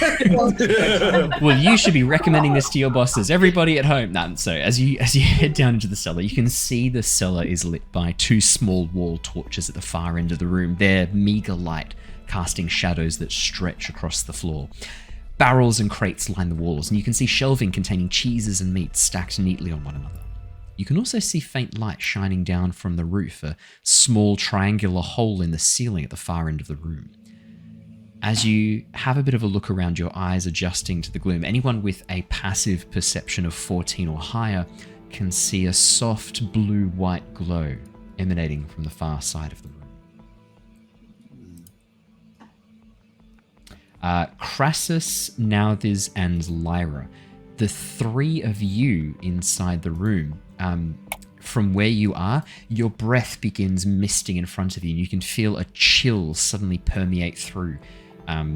Niles, Tetra, and Harry, the three of you immediately begin sweating a little bit, the heat causing your bodies to start sweating as your breath begins catching in your throats. The heat from this underground cellar kind of, starting to get to you, this sensation of quite close humidity. But for Lyra, Nauthiz, and Krasus, it's suddenly quite cold. Your breath begins steaming in front of you. So you're saying that one side of the room is too hot and one side of the room is too cold? Niles' like as well. plumage starts just like doing this. Fluffing up a bit. Fluffing. Yeah. This is illuminated down here, though, isn't it? What was that? Sorry. This is illuminated down here. Sorry. Yeah, there's 2 wall torches Okay. lighting up the room that you can see. One towards the southern wall, one towards the western wall. So I'm going to point out to that thing that she spotted with the passive perception, the light that was it here, sorry? Yeah, soft blue glow coming from the far end of the room at the western wall, right up against the wall. And as you look up, Lyra, you can see this triangular hole in the floor casting a beam of light down below. He looks down. Is there a hole in the bottom of the floor as well? From where you are, you can't see one. Does anyone else see this glow? And she's just sort of going to slowly walk up, assuming there's no wall of death. Lyra and Tetra, the closer you walk to the far end of the room, Lyra, the colder it begins to get. Tetra, the hotter it begins to get. I mean, Tetra, you don't sweat being made of crystal and rock, but your crystals begin vibrating ever so slightly as the heat begins to get to them. As both of you step to that location, the mist and steam that's collecting from your breath, Lyra, suddenly begins to crystallize into ice around you, and you can feel your eyelids starting to almost like ice up around the borders as tears freeze on your face into tiny ice crystals. Before she goes any closer, can I take out my thing of abused water and just sort of splash it over the floor, sort of on both halves in the room, just to sort of see if there's sort of like a concentric sort of like radius or something of like freezingness. As you go to uncork the decanter of endless water on the northern side of the room, as you go to pour it, it immediately freezes around the edge. And then as you move down, walking back past Nauthiz, I'm guessing towards the western half of the room, and then head to the southern bit, it begins melting quite quickly. And then as you pour it on the floor, it begins immediately steaming as it evaporates. So I'm guessing that there's no way of her to fling water far enough to sort of see if that still happens. So as you try to do that on the northern end, it freezes solid. Yeah. As you try to do it on the southern end, it immediately starts evaporating. Well, that failed miserably. Take that, decanter of abused water. I've been designing puzzles and traps now with the knowledge that you have that. I don't like this. It's too hot for me. You can always come on this side of the room if you're more cold tolerant. It's fucking freezing. Maybe if I just stand in the middle, I'll get the best of both. You got to find point. Just right. If we stand sideways and shimmy, would you be one half of you gets burned, the back half of you gets frozen. So it doesn't just equal out. It's almost like down the center of this room, there's an invisible wall, and stepping across it changes the climate of the room immeasurably. Oh. Does that line up with the triangle at the point of the triangle? It really does. Yeah, as you look at it. Yeah, very conveniently it does. Interesting. The light triangle of light, which is like, is it right. like there-ish? Yeah, so there's a hole in the ceiling, a triangular hole in the ceiling, about sort of 15 centimeters across. So making a triangle, very small triangle like that. In the ceiling. That is in the ceiling. And there's light shining down from above. You're underneath the tap room. Yeah. The tap room being the bar room that we're in? The bar that you were before, yeah. I didn't see a triangle in the floor, though. None of you were doing investigation or perception checks to sort of like. The library was saying that it was mounted just behind the bar back, wasn't it? Until the spiders came and liberated it. Mr. Library did say it fell through the floor. Yes, it's melted through the floor. No. That there were elementals. Yeah. So yes, definitely tread carefully. Who knows? Obviously, it seems to be more. What's the ceiling height in this room? It'd be about 9 feet. Oh, okay. Niles is just going to try and like hover up a little bit to the ceiling and see if there's any difference in the temperature. No, exactly the same. Okay. He hovers back down. And you said we sad. can't see the floor underneath the triangle. Is that what you're saying? Is it, Oh. how well lit's the room? The room's pretty well lit. It's just more from the way the barrels and the shelving are aligned, because there's barrels and shelving along the walls of the room and also down the middle of the room. Harry, from your perspective, as you walk up close to the shelving and begin trying to peer through the gaps, you can see the cheeses in the middle of the room are beginning to melt and almost like bubble from the heat. And as you step up and look through, you can see this soft blue glow coming from this sort of strange triangular pyramidal object on the floor, like a cylinder but in a pyramid shape. Okay, That makes sense. like a triangular prism. Like a Toblerone. Yeah. It's the best way to describe it that's just occurred to me. It's like a Toblerone. Yeah. Forbidden Toblerone. The forbidden Toblerone. Harry throws a wheel of cheese at it. The wheel of cheese, as you like chuck it over the edge of the shelving, travels about probably like 5-10 feet before it starts breaking apart into this like gloopy blob before it pss down onto the floor as a glob of melted cheese and begins then charring. As you do that, Harry, Krasus sits down to start casting Detect Magic. Unfortunately, Krasus, you're not going to get to finish that. Because immediately as the cheese sails over towards this thing, there's this sudden concentration, heat waves coming up from the far western, southwestern corner of the room that begin bending and warping the air and emerging from it, almost like forming out of liquid, almost like the air turning to liquid heat. You watch as another method, this one almost made of molten air, begins coalescing in front of you. To the north, ice crystals form, begin shattering across, and then almost growing and emerging from these crystals of ice, another method emerges. This one made of pure cold. I'm going to get you all to roll me some initiative, and I will... Oh, shit. Oh, press on my button. Important question. How does the cheese smell? The cheese smells burned and charred at this point. So a good smell. A good smell. Yeah, a very good smell. Rat. Looks like Harry paid the cheese tax. I don't know why that noise, but okay. The cheese tax. The cheese tax. You gotta pay the cheese tax every time you're cooking. It's sad that I could probably sing that entire song.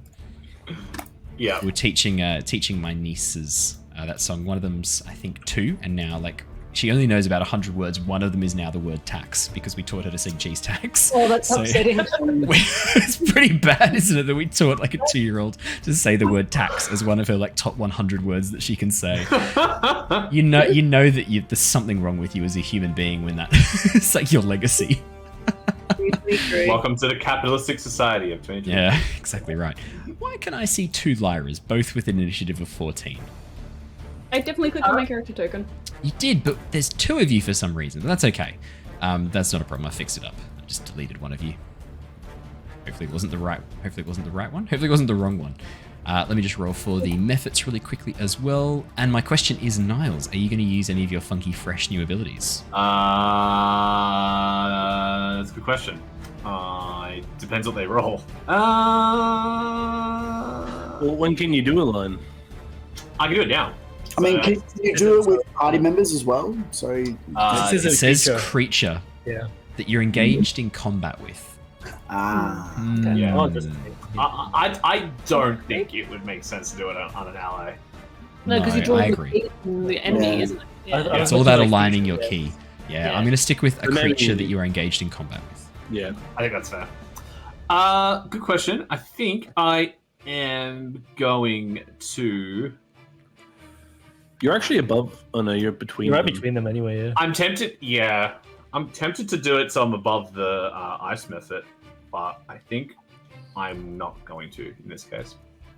Save those key points. Yeah, We're just talking about. saving those key points. I've got 3 heat points, guys. They're gonna just evaporate like the cheese. Nah, just spend Watch them burn. The key tax. If you're going to play a sympathy monk, you got to pay the tax. This is how we get the Lost Archives on the map. A viral parody of the cheese tax, but it's the key tax for monks. Flurry of blows is gonna cost you some key. Punch out the enemy and damage their knee. Sorry. Hey, you can help me now. Yeah, I'm afraid. you've overcommitted. Don't finish the song, Owen. You know you've got new lyrics popping into your head. Don't sing it. Harry, you're first, please, for the love of God, before I start singing the key tax.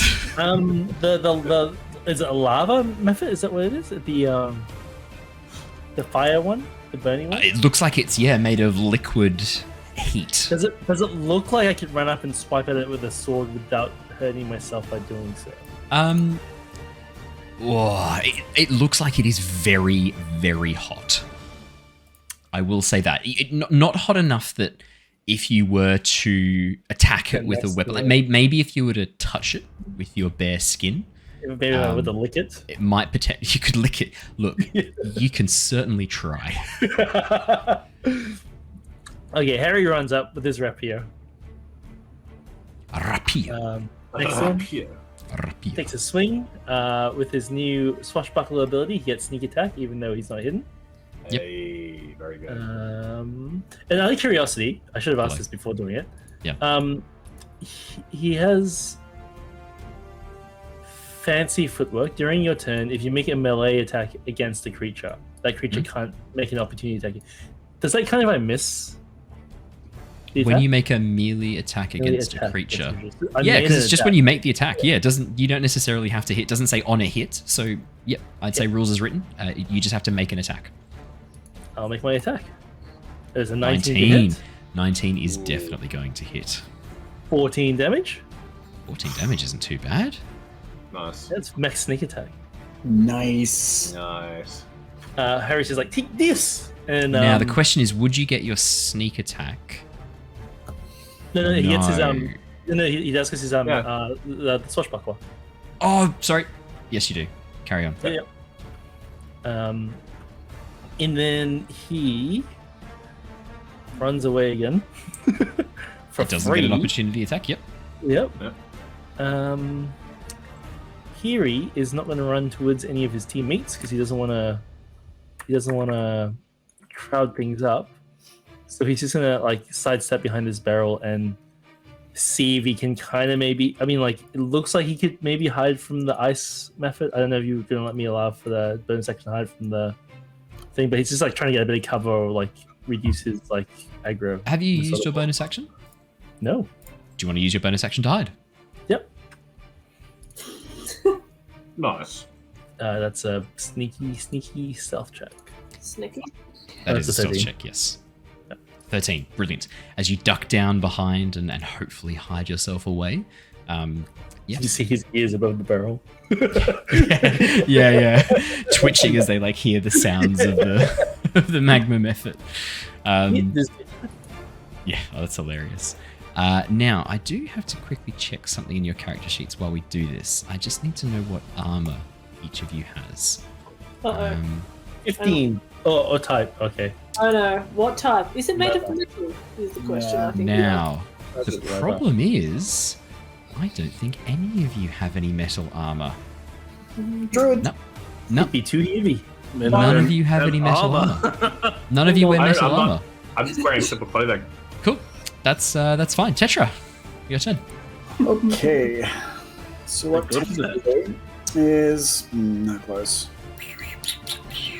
I think probably, or maybe just take a bit of a step back. As she does, actually, what she's going to do is she's going to do a quick jump backwards, and then as she does, bonus action for Archer form and take a shot. And then as she lands, she's going to cast a new spell, Spike Growth. As she uses the percussion of her landing to cast Spike Growth. Okay, brilliant. So I'll do one wild shape. And then, sorry, new character who dis. Is your spike growth like little crystals come out of the ground? Yeah, pretty much. Yeah, that's so cool. With the spell attack. So, all right. So I'll roll the I roll for the attack, which is 20 plus 5. Yeah. 14. I can't see that yet. Why aren't you coming up? I don't 14? know. Not coming up for me either. Isn't it? Yeah, That's just okay. do it for 14 Yeah, 14. against the. There it is. It's Against come up now. the fire. Against the fire. 14 hits. Sweet. As you let loose with this blast of almost like skylight energy, starlight energy. Roll me some damage. 1d8 plus 3. 1d8 plus 3. 11 damage. Ooh. 11 damage. Oh my goodness. I will mark that off. Brilliant. And then the follow up with the spike growth is it. Okay, there's no saving throw. It's just 20-foot radius centered on a point within range, which will be that one. So 20 foot. Actually, can I actually make both of them? So, Radius or down? oh, sorry, it's just 20-foot range. So let me just check. 20-foot radius centered on a point. Radius. Yeah. Yep. That's a lot of spikes. Huge. Oh shit! I can get both of them. So I'll do it over here. Whoops, get my pointer. I'll do it there. So So it's a 20-foot circle, correct? Yeah, Harry as well. it will. So going to get Harry too. Move it What, radius or back diameter? there. You Radius. can. Yep. I'll just put a glow on this so that we can put down a little token really quickly. Right, yeah, you're right. You could put it so it's just the what do they call it? What's that part of the circle called? the arc. The arc. It has to be a point you can see within range, correct? Yeah, I'll need to put it through the wall. So you Through can't the do wall. Oh, Unless you wanna do that. That's fucking huge. 20 radius. Is it 20 foot radius? 20 diameter? It is. It's huge.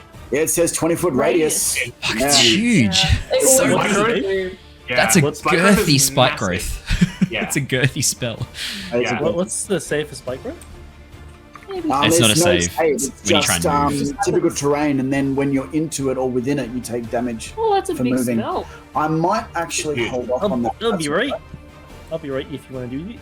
Taxis, backsies. Taxi's back. Well, it was also going to hit Lyra as Yeah. well. All of us. Yeah. Do you want me to put it down or? Oh, I might not do that. Instead, what I'll He do, hasn't taken his finger off the piece. I haven't taken it off the piece. Instead, what I'll do is I'll cast Ice Knife at second level. At Although- the for, magma. At the yeah. magma or the ice method? At the magma. So for Tetra, it's not ice as much as actually just a crystal that grows and then fires out of her hand. And then it Yeah. hits- What would be like an ice elemental style crystal? Maybe like a very pale sapphire. Yeah, that's good. That's good. Yeah, you can get lights up. So I'll do a roll. Whoops, 11. I don't know if that'll hit. 11. Oh, it just misses. Yeah. As the ice knife, the method just People opens its miss, it chest. explodes. It explodes. So if you're throwing it from there, it explodes against the back wall. Yeah. How far away does stuff get affected? It affects 5 feet. Yeah. Hit or miss, it explodes, and then the target has to make a dex save. Dex save. I'll make a dex save. That is a 15. That saves. It saves. Damn. Yeah. Any damage? Half damage? No, Don't believe so on ice knife. no Damn. damage at all, unfortunately. Damn. Sorry, Tetra. But hey, your bonus action beam of light to deal 11 damage is maximum damage. That's insane. Yeah. Lyra, you're up next. It's going to, as an action, do a wild shape and summon her symbiotic entity. And as a bonus action, Okay. cast Shillelagh on her quarterstaff. Hey! She can actually hit stuff this time. She's like, I figured it out! Oh my goodness. Now, do I It took me this have long! do I have a good token that you could use for right now? And then we will have some official artwork of your oh, this'll do. This is pretty horrifying.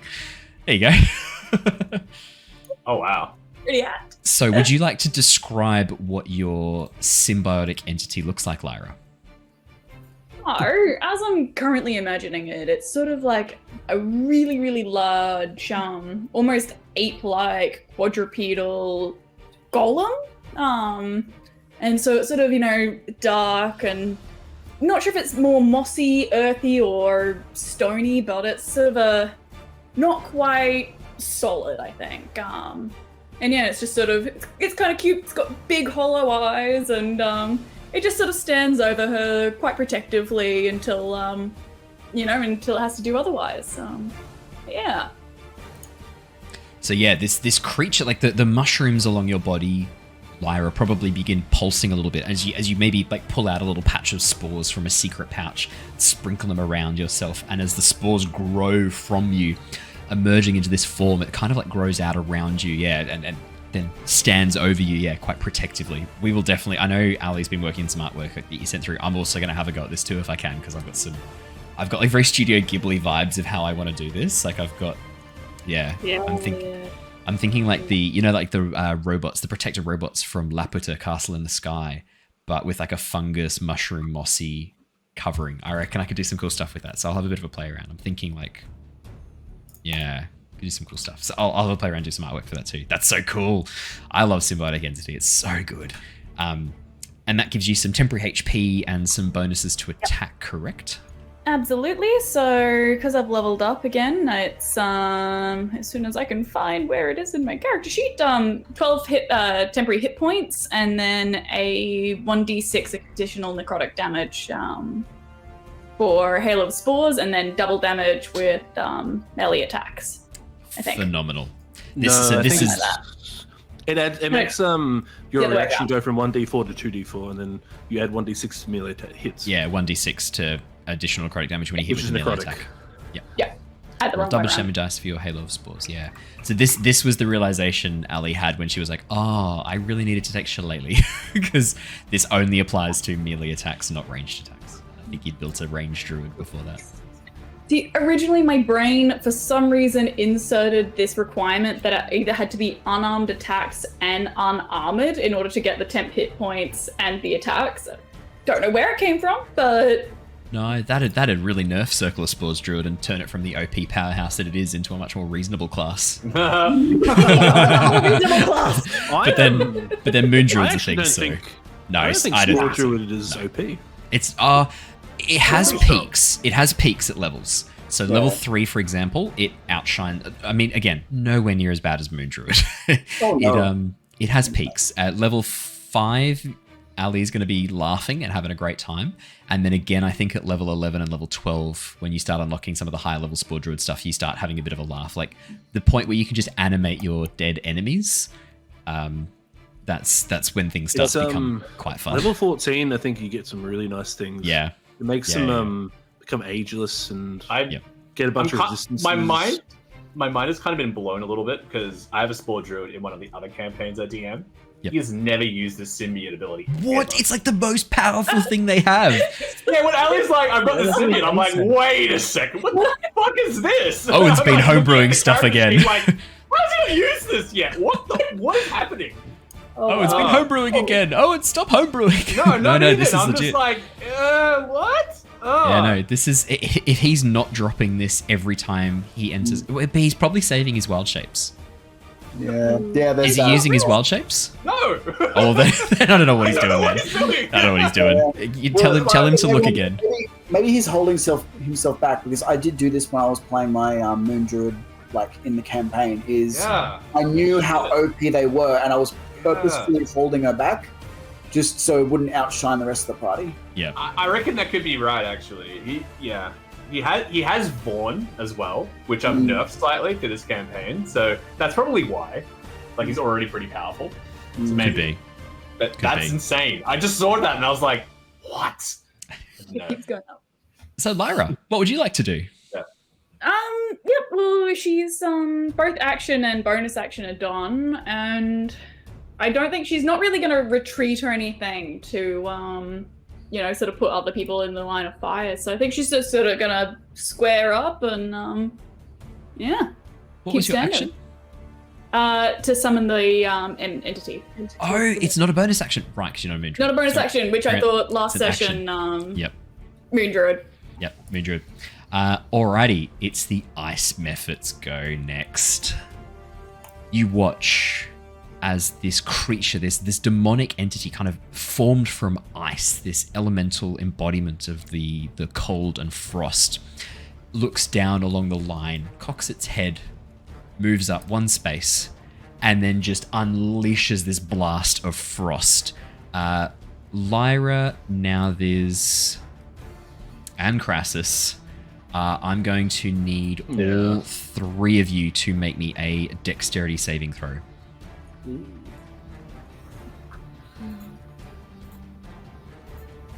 Ooh, 8 from Krasus, 22 from Lyra, 1 from Now. That's a natural 1 plus 0 for a total of 1. Didn't expect anything more than that, to be honest.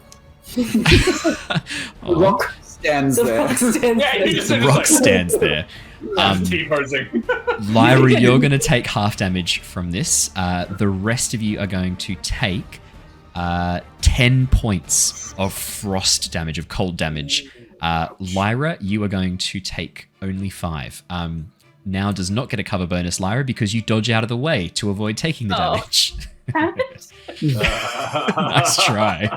I respect the attempt. Yeah, just stands there. It's fine. Check the character art up for the. There you go. There's the character art for the methods for anyone who wants to see them. I realized I couldn't put that up. As soon as it's done that and let loose this blast of ice, the method is then going to turn and begin flying up and around high into the air before moving into the very back corner of the room. Niles, you're up next, my friend. Niles is really contemplating whether or not he wants to punch a flaming molten lava method with his bare fists. Yes, Niles. Now release your anger. Do it. He's also looking at the icy one and being like, "Oh, that's not what to." I don't know. Yeah. What's he gonna do? He's going to probably. Yeah, this is what he's gonna do. Can he get there? Yeah, he can get there. He's just gonna run up to the method, the lava one. Yep. Probably very uncomfortably hot, being right next to it. Yeah, the air is now no longer that humid air. It's now dry and crackly, and you feel your feathers begin like standing upright as you fluff up the moisture from your feathers evaporating immediately and causing you to be a fluffy owl. He is going to. What's he going to do? Find yourself blinking as the moisture on your eyes begins drying out quickly. Birds don't make much saliva, so I guess your mouth would always just be a little bit dry. He's not sure about attacking this thing with his bare fists. He doesn't want to take any unnecessary damage. So what he's going to do is he's just going to engage in combat with it, and he is actually going to use an action to take the dodge action. Ooh, okay. And he's also going to use a key point, and he's going to synchronize with his and choose fire. Oh, really? You sure? Yeah. Yeah, I'm pretty sure. It'd be really weird, right, if I had chosen some very clearly elemental creatures to test out some of your abilities in the very first session you get to use it. What the hell? What's up with that? I know, right? Brilliant, Niles. I wanted to test it out to see how it worked, so I deliberately. Yeah. But what he's not telling you is that the fire actually shoots ice, and the ice guy shoots fire. So you watch, Niles, as the magma method pulls off a mask and reveals it's actually another ice method. No! I'm a bludgeoning method, and then it punches you in the face. Fuck, yeah.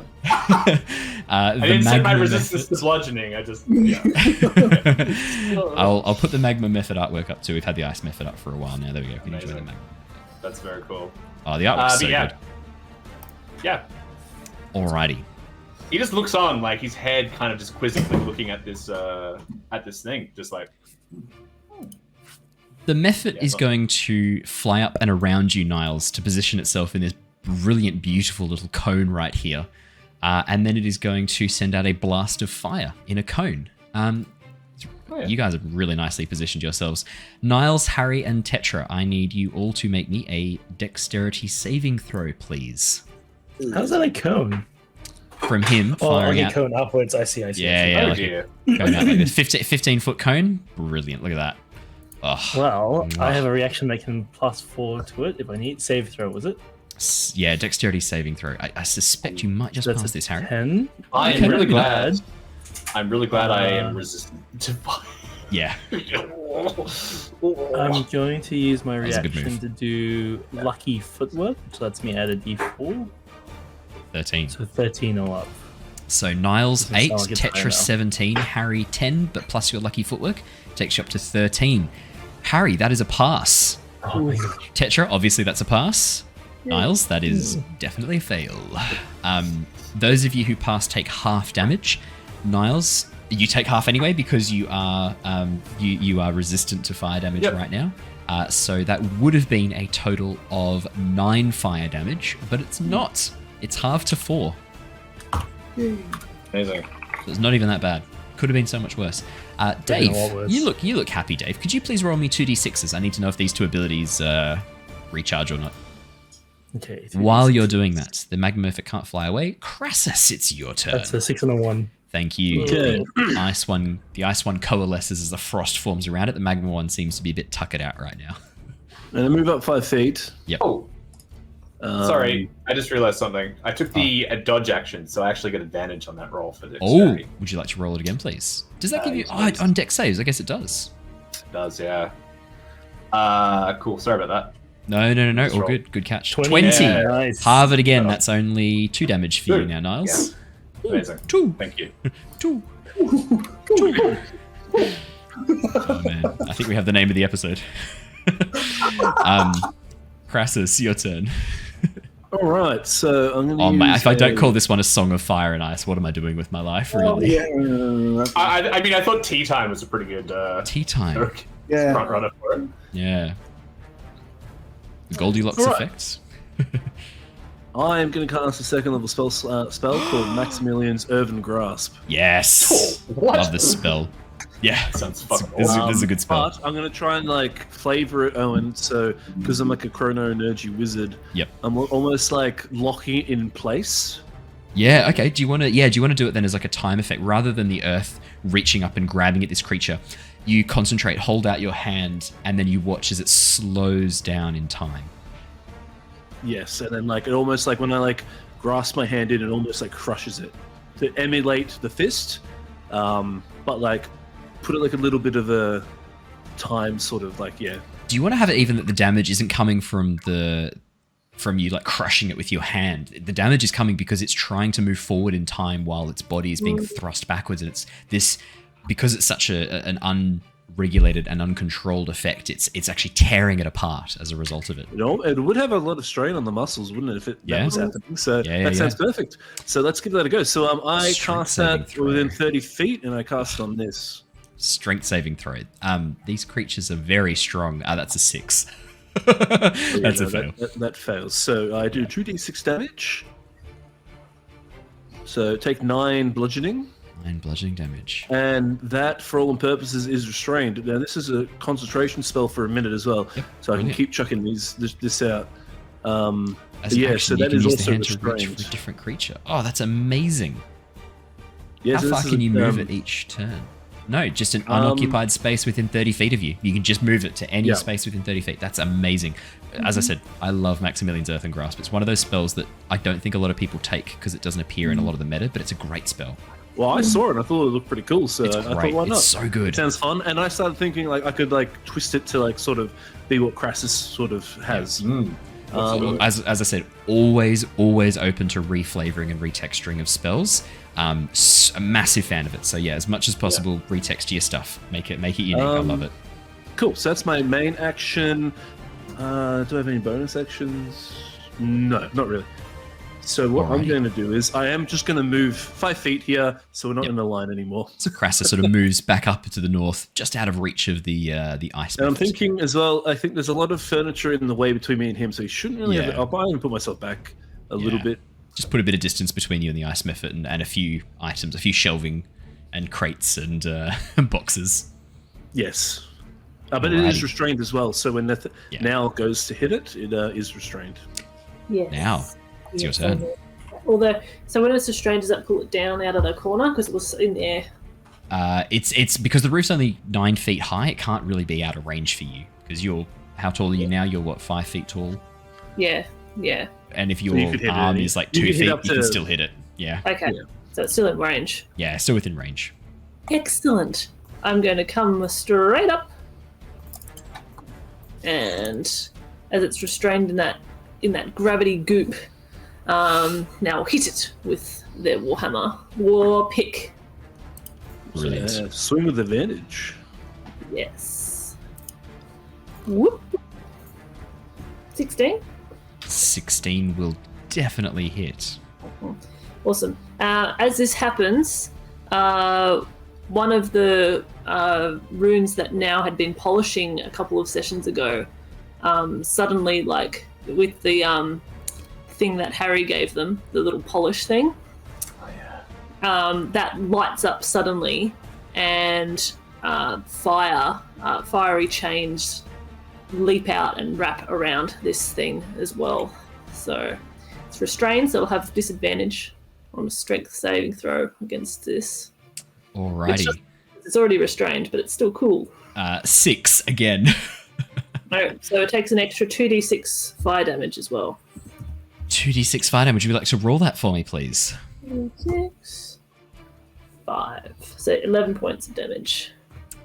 So we're going to do it differently. So 6 piercing for the war pick, 5 5 points fire of damage. Double that, please, for a total of 10 fire damage. As these chains of fire wrap around the ice mephit, it screams, and this hiss of ice escapes from around it as it is immediately melted. The creature is basically evaporated by these chains of fire. That is enough to kill it. As the chains of fire wrap around it, it immediately explodes into this burst of ice. Only now is within range. Could you please roll me a dexterity saving throw now? I'm totally here for this. I'm so good at these. Ready? Off we go. Yeah, I'm so ready. 14. 14. 14's a pass. So you're only taking half damage. You're only taking 3 damage from that. God. Please enjoy. I will. Anything else on your turn now? I think now it's just so taken aback that they literally take aback at what happened with the fire and dodge most of the damage that way. Yeah, the rune, there's a corresponding rune on your body now that's now pulsing with this red light as you've activated the fire. And as the mephit dies and the fire effect disappears, the rune goes back to its normal color. Cool. Harry, back up to the top. Yep. Here he runs down and next to Niles and takes a swing of his rapier with bonus. With the no, that wasn't me. That was a good one too.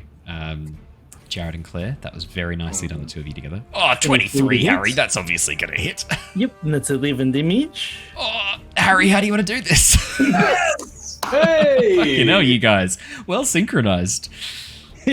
Harry sees the ice one explode in the back. He's like, yeah, okay, one left. And he runs down next to Niles. He's like, a little fist bump with Niles before it starts stabbing him. Yep. And, because Niles is still doing the dodging, right? So it's like a little. Yeah. And Harry's like, take me in, bruv. And do you like hop up and we like do a little fist bump? Yeah. Your cameras are next to each other on the screen. So look the other way, Dave. Look the other way. Oh, okay. Turn the other way. But Matt, you need to turn the other way. Yep. And then Dave, you need to bring your fist a little bit closer to your face. Oh yeah, that's right. There you go. Yay! We're so cool. Dave, Harry, how do you want to do this? Just stab it straight through the head? Yeah, it's like a switch from there. It's like, we better watch out. The last one exploded too. Yeah, as you say that, you can't cut into this one. This burst of flame explodes around you. Harry and Niles, I need you both to make me dexterity saving throws. Niles, you still have advantage. That's not advantage. Because of the dodge action. Yep. And you're still resistant. 23 for 23. Harry. Oh, I can only dream. 18 and 19. 19. Take the 19. Niles, you're taking a quarter of this damage. Harry, you take half. So 8 total, halved to 4 for Harry, 2 again for Niles. That's the... Oh my god. I imagine it's like the 22 Jump Street where the helicopter explodes and they're diving off. So Harry and Niles are diving away, being like, something cool. Amazing. Yep. As the fire burns across you, Niles, you can feel your ki is still aligned with this magma method, and the fire just really has almost no effect on you. A few of the outer feathers are singed, and as the creature dies, you feel the ki alignment starting to fade and disappear. But yeah, not bad at all. That is you all out of initiative. Fuck yeah, let's go. It's really nice. Is there a hole in the floor still? In the roof above? Yeah, There what's is. the Toblerone doing? Yeah, I'm gonna go over to the. Yes, let's go crowd around this and see what's going on. What is this? Yeah, we crowd As around the you- Toblerone. As you rush on over, trying to claim the Toblerone. I mean, shouldn't the Easter Bunny get first dibs on any chocolate that they find? What about the Easter Owl, right? No.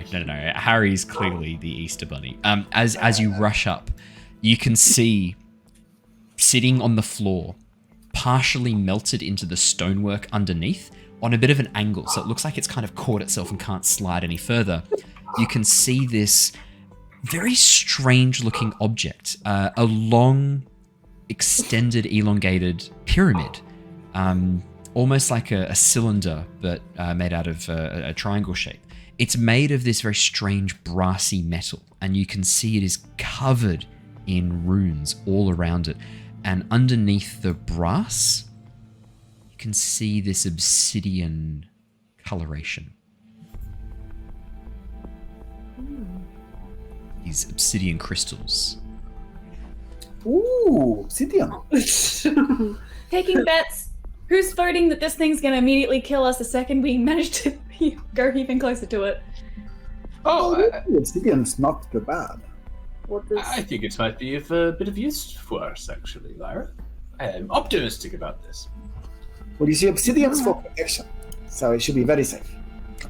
I should say, in terms of size, this thing is roughly, so it's like sort of like maybe 10, 15 centimeters diameter, and then lengthwise, it's about a ruler length, about 30 centimeters. Krasus, have you seen anything like this before?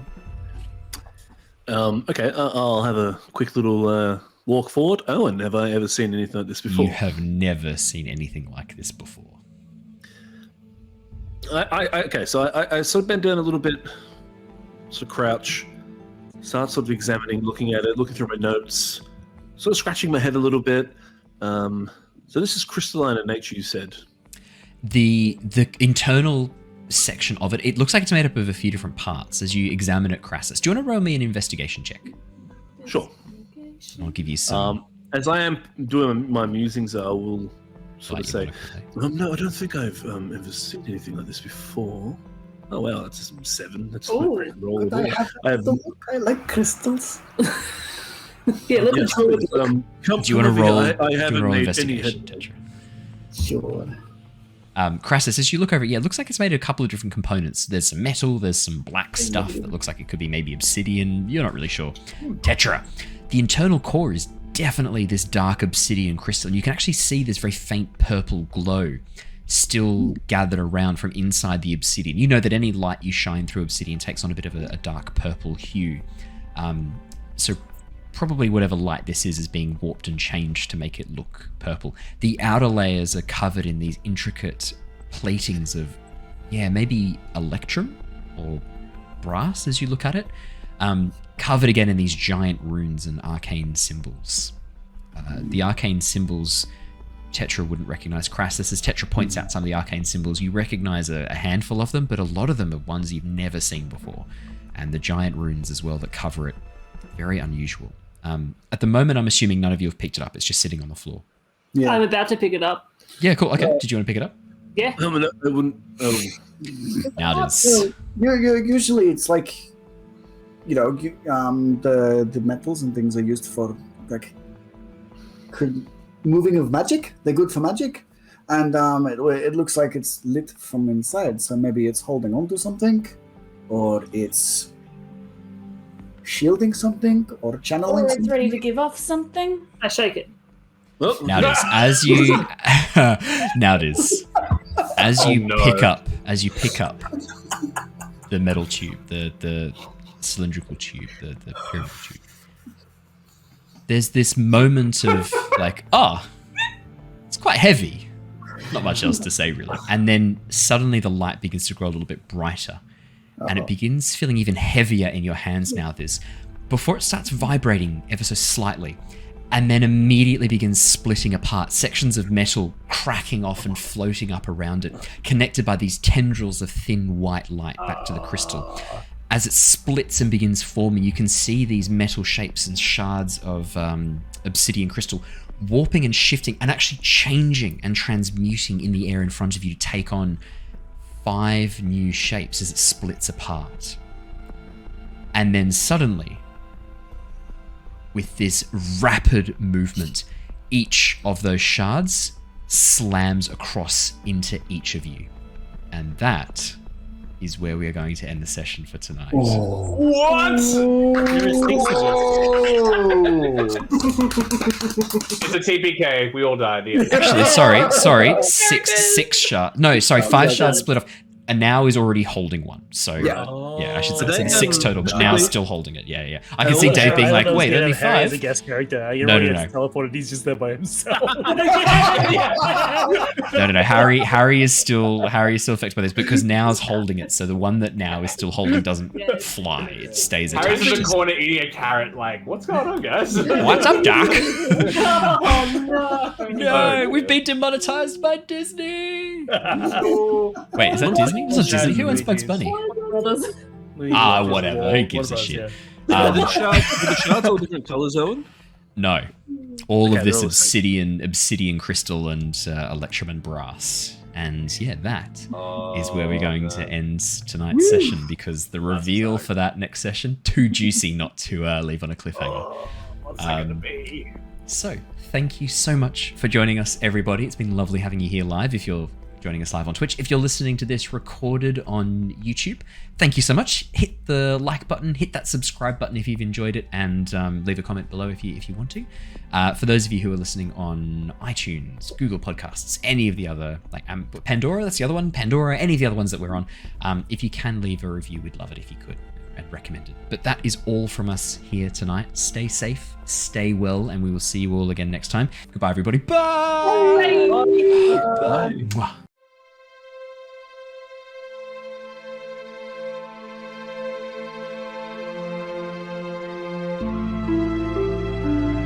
Bye.